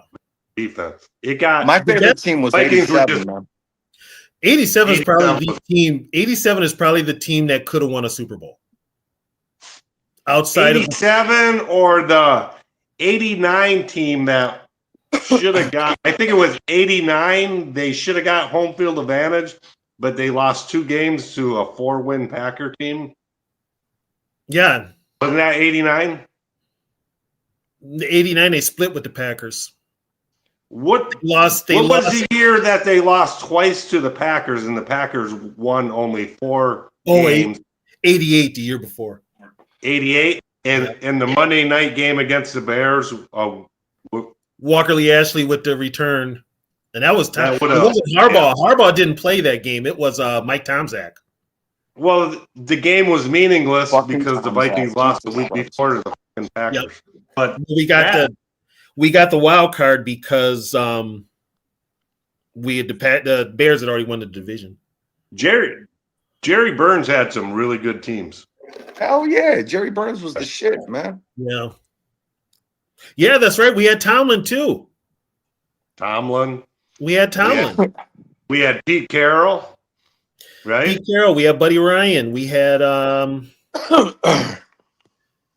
let me think here. When did we have Buddy Ryan? 76 with Bud Grant. Oh, okay. About the same time with Pete Carroll, right? No, 76 and 77. Buddy was coaching the Purple People Eaters, and Neil Armstrong was our defense coordinator. When the Bears hired Neil Armstrong as head coach, Armstrong brought Buddy Ryan with him to be the defensive coordinator in Chicago. When was Carroll there? Pete Carroll got there in 86 through 89 with 1 year with Bud. I thought he spent a lot more time with Bud. Okay. No, he respected the hell out of Bud. He did. He respected the hell out of Bud. Bud got him his first. He always cites Bud Grant as like that coach that made him the coach. Hey, on YouTube, there's a channel called Sports Legends. Mm-hmm. If you run across it, they have Mike Morris, the longtime long snapper, and Chuck Foreman on there. I know Mike. Talking football. Yeah, I know. Yeah. Chuck's got some great. I mean, I love hearing Chuck talk. You know, and the one thing that struck me a few weeks ago, he was talking about coaches, and he said, "Thing about it is, Bud Grant would tell you what you needed to hear, not what you wanted to hear." And is KOC telling people what they want to hear or what they need to hear? Because Chuck would be like, if you were having a problem with something like dropping passes or something, right? Bud Grant would pull you to the side and say, Bud would trade that out or you're not going to be here, period. It wasn't, come on, guy, rah, rah, rah. He was just a businessman. Right. But that goes back to like what I was talking about earlier, is that our philosophy is so fucked up with not running the ball and changing the identity of our team, man. You know, it's also this. We've got this. We got to have a coach that's kind of an old school type of coach. Well, just today, Foreman said about all these false starts. He would be like, he said, that's on the players. And he goes, when I was a Viking, those players would have been told, figure it out or you're gone. Well, bottom line. Let's see. O'Neal had 3 last week. O'Neal would have been on the bench. He would have been pulled aside, and Grant would have told him, "You figure this shit out, or you're gone." Yeah, he would have been benched after 1. Hey, hold up! I got another question right now. Like, who would you rather see on the field, Walter Rouse or Skol? Rouse. Yeah, me too. Walter Rouse. Doesn't really matter to me. Skol is like a journeyman. He's not he started in Tampa Bay, but if you watched any of his tape in Tampa Bay, you can see why they let him go. And another thing about those 70s Vikings, Finks was such a brilliant general manager. Not only was he drafting future Hall of Famers, he was trading and getting future Hall of Famers at the same time. He built. Well, here's the thing. Here's the thing with Finks. He built the Vikings, right? And then he went to Chicago and built the Bears. And then he went to New Orleans and built the Saints. What would you think about this? Crazy as it sounds. All right. Everybody knows what Theo Epstein did in baseball, right? With the Red Sox and Cubs. Yeah. He knows he's a smart man.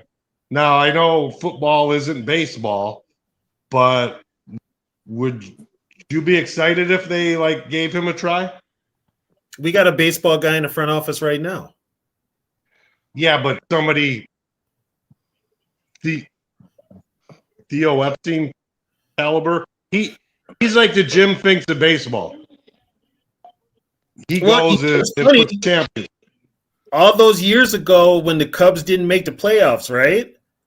And they made the playoffs in '84. Guess who was their GM? Jim Finks. He left the Bears and went to the Cubs and built that team. That is too. I forgot about that. Yeah. So if they know their, and I don't know what it was of Finks that he was that he knew players. I think if they knew the intricacies and all that stuff, they could do it. I think Epstein could put together a winner in football. Unfortunately, now you get these owners that got their hands in it, and that screws up everything. That's the problem. I remember when Epstein came to the Cubs, because I'm a Cub fan. He came on TV the first day and said, Cub fans, bear with me. We're going to get really bad to get really good. And in 5 years, they won a World Series. Oh, and by the way, this is something you won't see with the Vikings. You won't hear this with the Vikings either. Rebuild. You're not going to – this team will never have a complete rebuild. Huh. And that sucks. Why is that? Why is that? Because you can't sell tickets with a rebuild.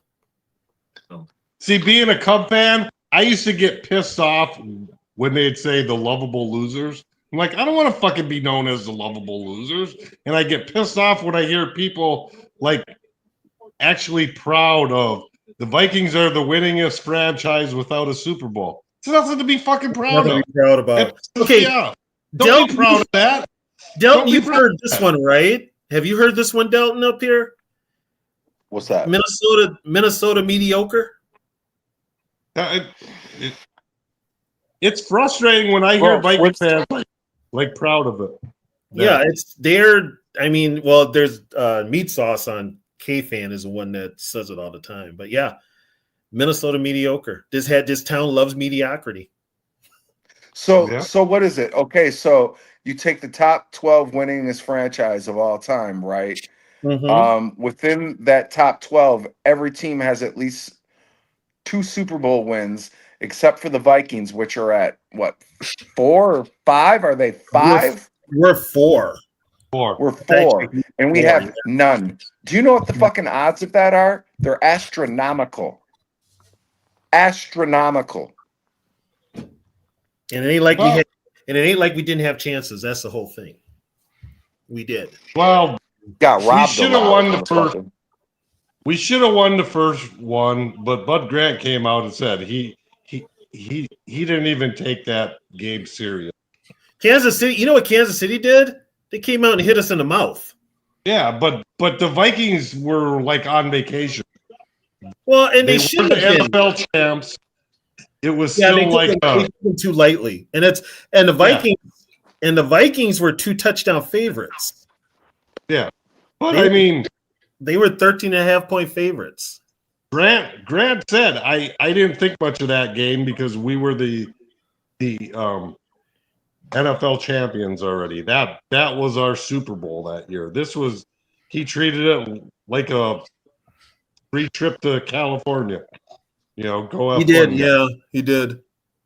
And then the other Super Bowls, the teams were just better than us. We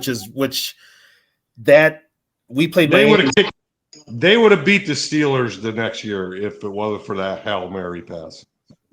Yeah, they would have. They were a better team. Yeah. That was 76, right? Yeah. Yeah. 75. It was already. I mean, they were already gearing up for Minnesota against Pittsburgh again, and then Hail Mary happened. So we better run the fucking ball this weekend, man. We better. Here's what I think about that. I think KOC runs the ball against teams he thinks aren't good, but I think he thinks he has to throw the ball 35, 40 times against good teams. Because that's unfortunately, this is the problem with KOC. He's an analytic nerd. It's all about analytics. Well, I don't know if he is an analytic nerd, man, because he passes on 3rd and short. Hey, but look, analytics are completely backwards. Hey, Delton, TB, and T-Bass, I want to ask y'all this question though, but hear me out before I finish. When we scored against the Ravens to make 19-27, why did we go for 2 points without kicking the field goal? But hear me out though. If you kick the field goal, you down about 7. Then if you score again, then you go for 2 points. Why did you go for 2 points when you're already down by fucking 8 or 7? They've been asking. I can't answer that. No, they have been asking that question all week. What did he say? I can't listen to him. I don't know if he said anything. That was crazy. I said, bro, why don't you kick the field goal, then go for the 2 points if you score again, if you want to end the team? Right. I agree with you. I mean, yeah, it is. That's true. When they lined up for that 2 point, I'm like, what? Literally, I said, what the fuck are they doing? Because okay, so check it out. If you get the 2, now, okay, you can either, yeah, bro. If you kicking, if you fucking in the end zone, you're winning by 1. Yeah, I don't know, man. yeah, it doesn't make sense. It's taking out the policy, man. When you think about it, you're kind of like, okay. You're painting yourself in a corner, man. Yeah. It makes no sense. You know what it is? It's overthinking it. Yup. It's overthinking it. That's why this motherfucker needs to kick rocks, man. But like I said before, they're gonna. I mean, and they have no problem with him eating the contract. They've done it before. But now, Delton, I'm just being the devil's advocate here because so I know you're really high on Turner. So I was listening to y'all before I came on, and some of the things is he's not playing in the right system, on which I agree, and then also he's got Van Ginkel and Gernard ahead of him, which I agree. So my question is, do you think they should have drafted a different player in that position with that pick? Someone we needed a more need.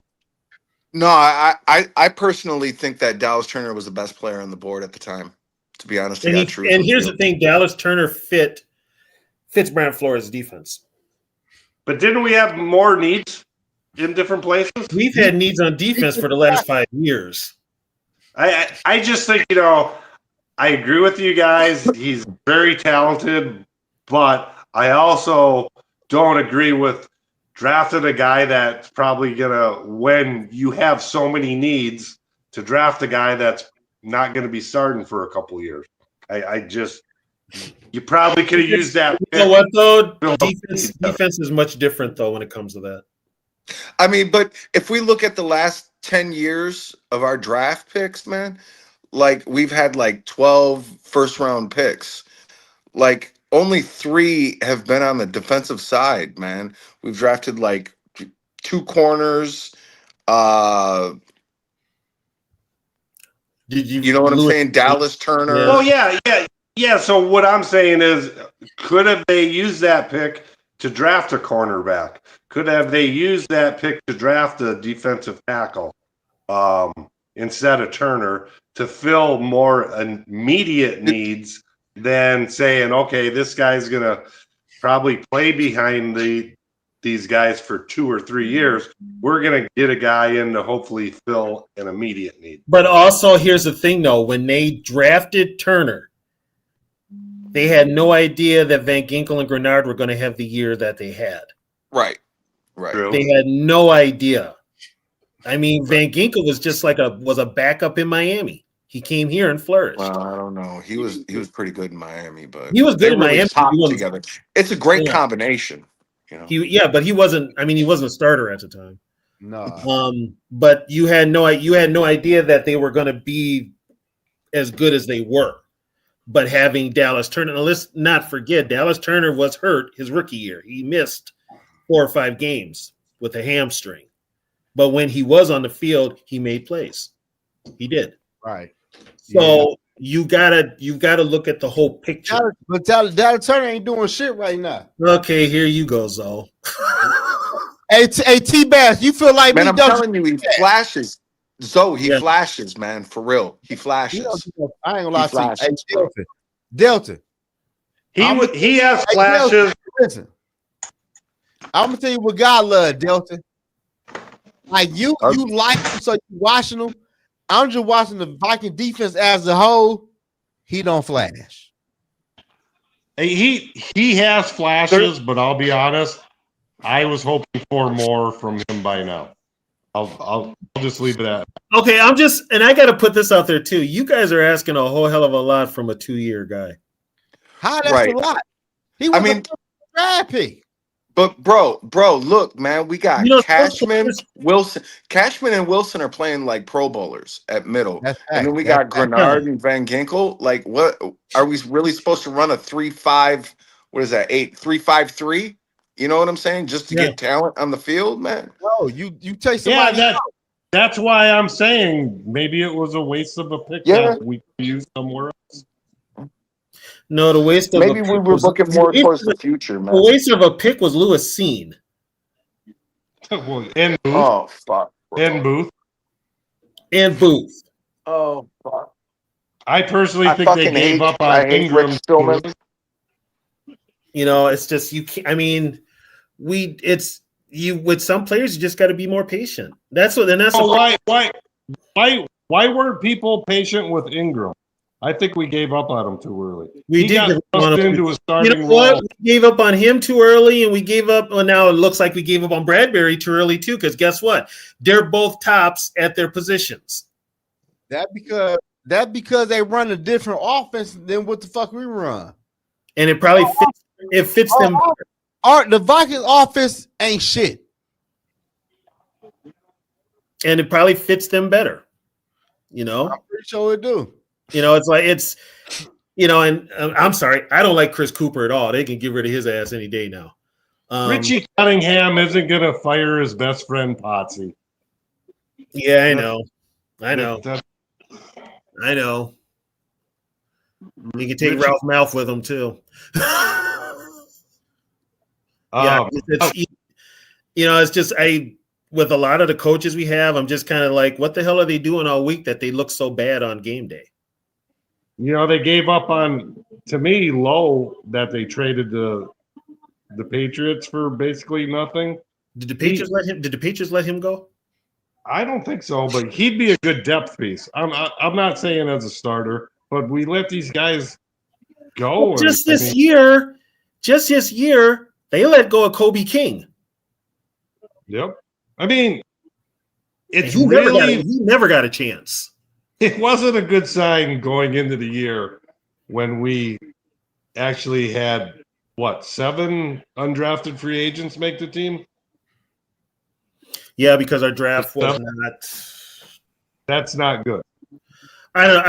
For me, it's like the people that are deciding these players. I kind of wonder if they know exactly what they're doing. I have to ask a lot of questions. I honestly think, TV, is that all the players are like designated to teams at the owners meeting before the draft, bro. I don't think the draft is like a crapshoot, man.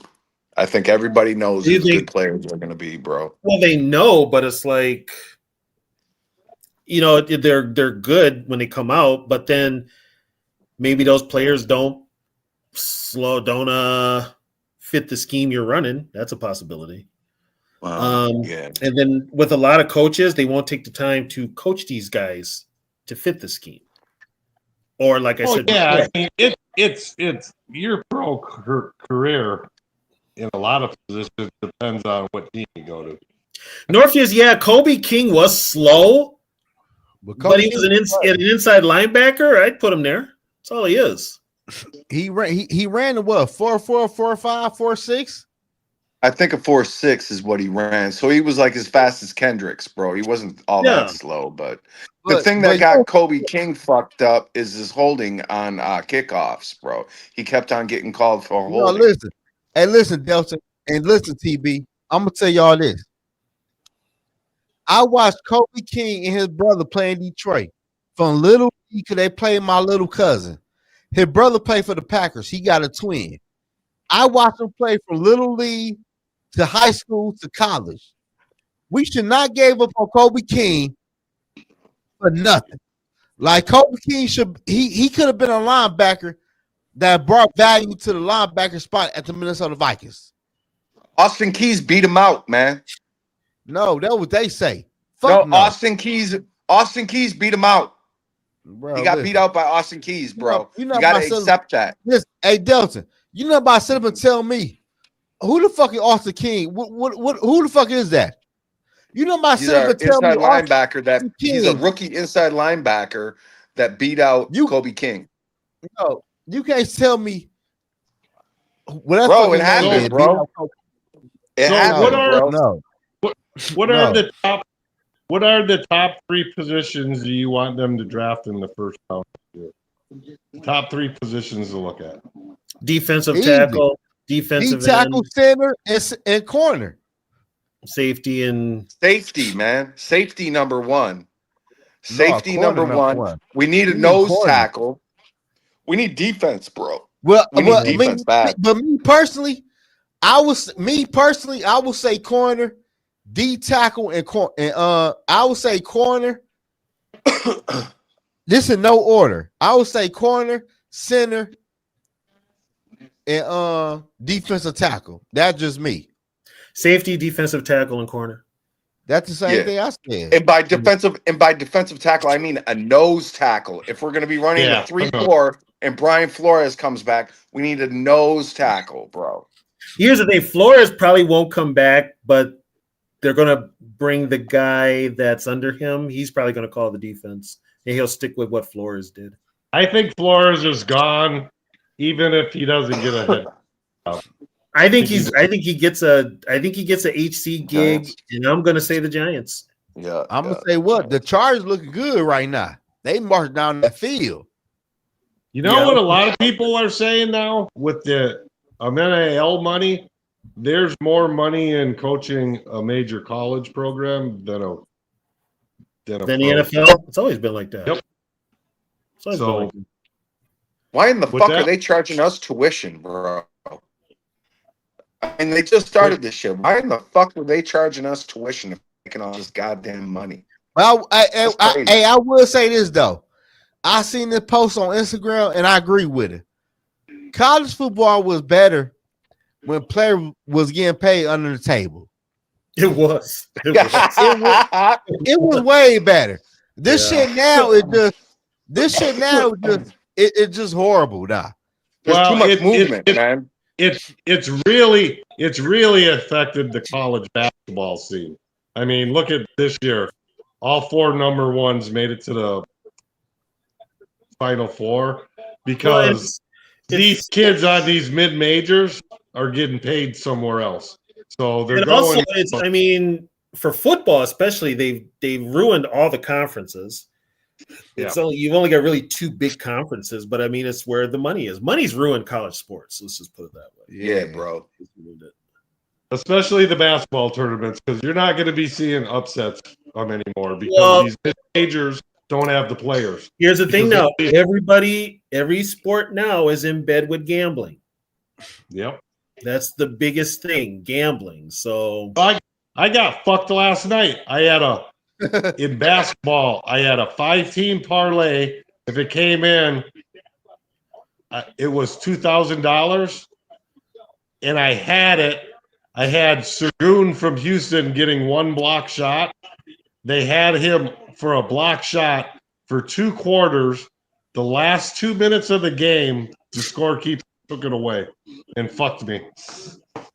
That's why I don't. My money's too hard to come by. That's shit like that is really embedded in these pro sports now. Yeah.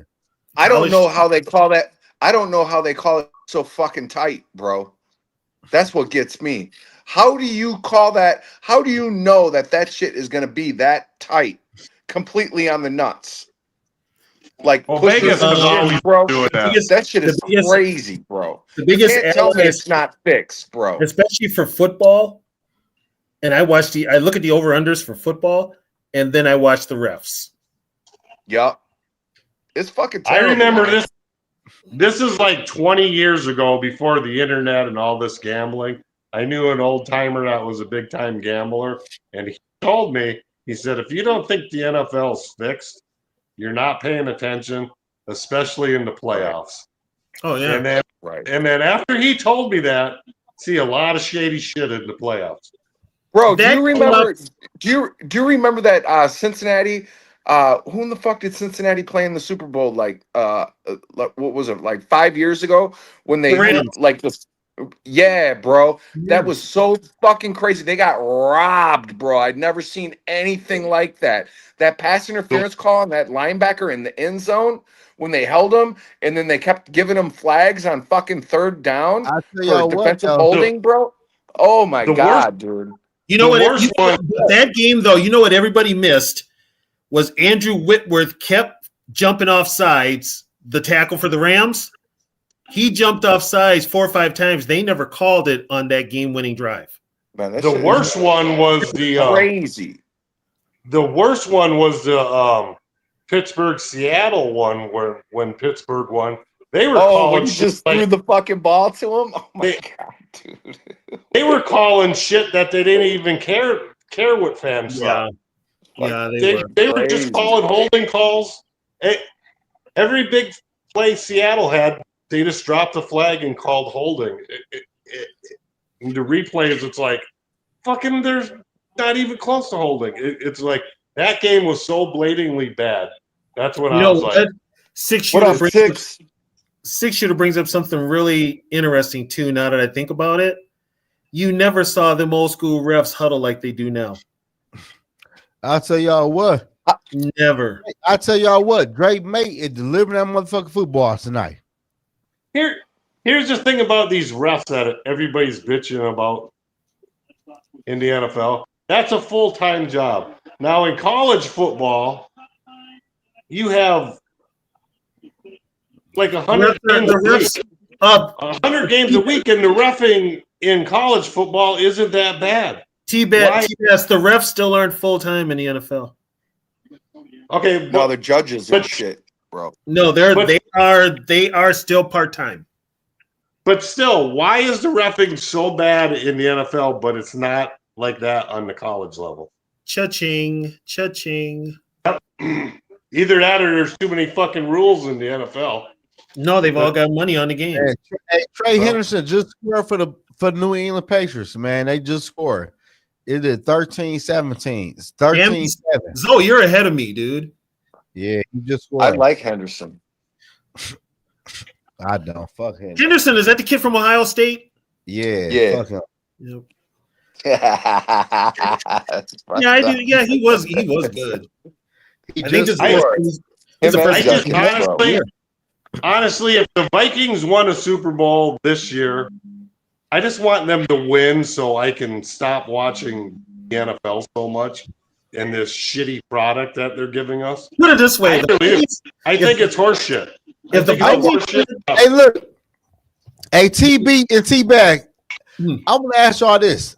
Even Delton, because you up there with them. Like, people will say the shit is script, but we watched the Eagles team before they won the Super Bowl. They were very similar to the Minnesota Vikings. And I watched the Eagles win a Super Bowl with a rookie quarterback, a backup quarterback, go back with Jalen Hurts. Then they won another Super Bowl. Like, why can't the Minnesota Vikings get this shit right? And we see the Eagles, who never win a Super Bowl, they won 2 in our lifetime within the last 10 years. That's crazy to me. It starts with the front office. I told people it ain't that no TV, but TV. What I'm saying is though, many people will say the NFL is fixed. They don't want the Vikings to win a Super Bowl and this and that. But it's fixed. But you can say it's fixed. But here's my perspective: me being a Cub fan and a Viking fan, so I suffered for a lot of years. And to me, it's the same shit. When the Chicago Tribune company owned the Cubs, all they thought about was profit. At the end of the year, they didn't give a shit about win, losses, championship. They just went and looked. We made money. And I think Viking ownership is the same way. Right. Cubs ended up winning World Series when new ownership bought them and said, I want to win a fucking championship. And you got to... You have to with the Wilfs when they bought this team. The Wilfs bought this team knowing that they were going to get a stadium, but the Wilfs are land developers, so their business. So they knew that the Wilfs own all the land around U.S. Bank. They've got TCO, so they got money. They got a constant stream. So does it translate to the football field? I don't know what the hell's. They've made some choices in the football side that are real head scratchers, especially with what happened with this last coaching thing. So I just think they're businessmen. They're not a Jerry Jones, and everybody can say, Jerry Jones. Jerry Jones takes it personal. Jerry Jones ruined the Cowboys. But he also takes it personal. These guys are businessmen that just at the end of the year. The last thing Jerry Jones should be doing is any type of football decisions at all. But the thing about it is the NFL has profit sharing as well, man. They really don't give a fuck, dude. Yeah. That's why, and you know what? Why do you think you have two teams in LA? Exactly. Well, Delton, do you really think the players give a fuck anymore? They bought into this. It's sport entertainment. They're all making millions because this shit dancing in the end zone after a fucking touchdown and that. They would have got fucking their asses taken out of the game in the 70s and 80s. People would have took that personal. Right. Now it's just like it's entertainment. Right. Who was that running back for the Steelers, Mendenhall? And he retired way early when he was like 27. He was like, I want to be a football player, not a performer or some shit like that. Rashad Mendenhall. Yeah, he quit. But these guys, 99% of the players, they don't give a fuck. They're collecting a paycheck. I mean, but what are you gonna do if you're them? You know what I'm saying? The whole shit is crooked, you know? Here's the thing.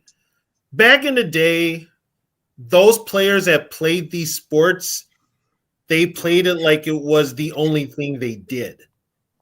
This was their livelihood. Now these guys make more money away from the game. They make just as much. It's not. And here's the thing. Here's the worst part. Today's football is not even as physical as it was back in the day. No, not even close. It's not.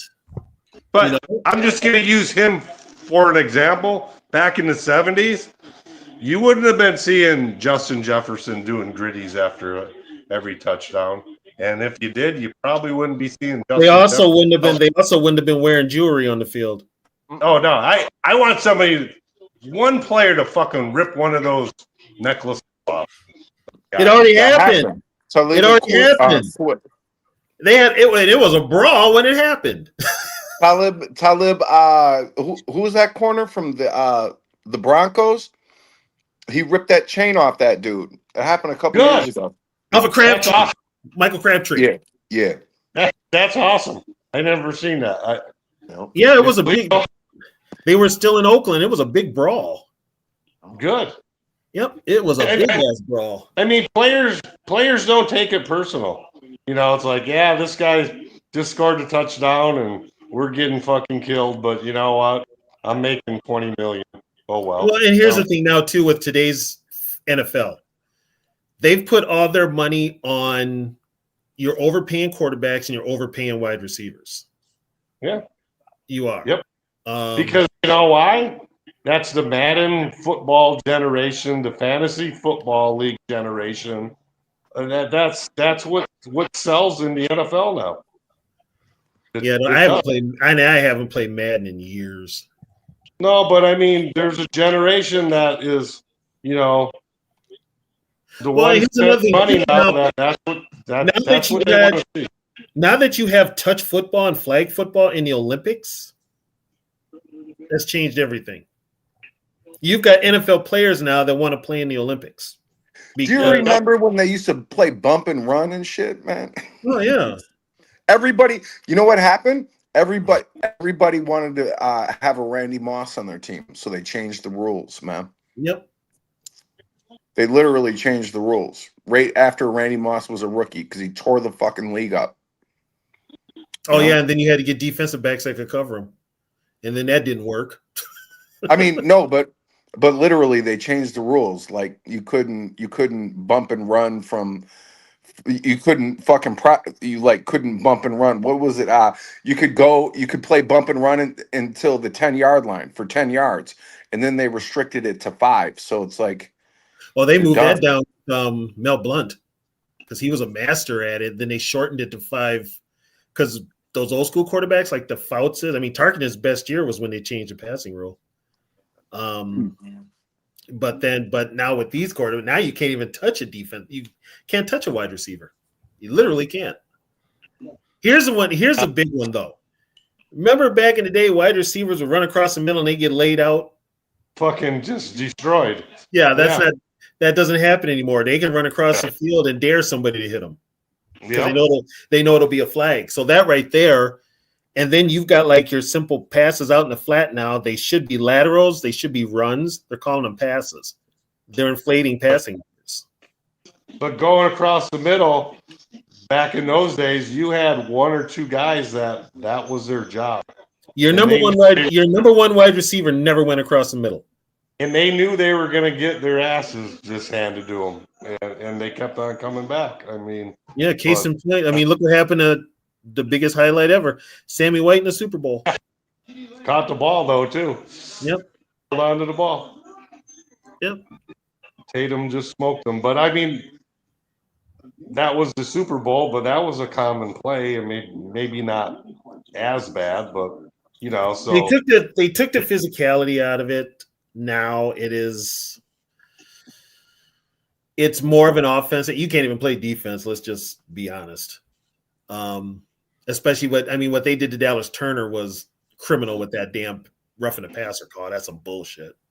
Well, the thing last year with that hip toss tack, like what do you expect the guy to do? He's supposed to hit and drive through a guy. Of course, you're going to land on top of him. Yeah, and that's but you know what? We got the call the week before when Campbell hit McCarthy, so. I just think it's all ridiculous, A quarterback gets bumped in the head by somebody's elbow. I felt bad, even in like semi-pro. I felt bad for the guys playing on defense because you can't hit nobody because they go by NFL rules.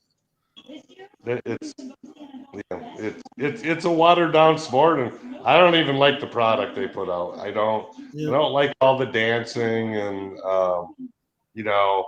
it's like I said 2 weeks ago or a couple of weeks ago after the Chargers game, I said if I was Kevin O'Connell, I would have the entire defense in the film room, coaches and all, and I'd have the film room make a tape of the interception and all the Vikings running to the end zone and celebrating, and I'd play that over and over again for about 5 minutes, and then I'd say, you guys are a fucking joke. You got fucking destroyed. And I'd walk out of the Yo. Have we had an interception recently? What's that? Oh, Tillman. Yeah, Tillman could hit. But I mean, it's Veterans Day and shit too. It's a joke to see these guys celebrating when they're getting their ass kicked. It's a bad look. That's a different mentality. They just don't care. Well, because they think it's sports entertainment. what they go back to do. People love it. Me, I don't. But all right, guys, I gotta get going. Nice seeing you guys. Nice talking football with you. Yeah. Hey, I'm gonna get out of here too, though. Like, I've been watching the game since it came on. Me too. I've been watching it too, though. But yeah, I appreciate everybody hopping on the live stream tonight, watching the live stream. Subscribe to the channel, like the video, though. But when are you going to be on again, Zoe? I don't know. Yeah, I don't know. You gotta really rock the channel for real. I really can't even tell you for real though. But okay. I've been laying low because I'm dealing with some health shit. But I'll jump on when I can. Yeah, I hope you're okay, TB. But I'm out here tonight. All right, peace, y'all. All right, Pete Delta. Later on, you guys have a good one. I don't know when I'm going to live again, but subscribe to the channel, like the video, and I hope y'all like the live stream. But I'm out of here tonight, though. Subscribe to the channel.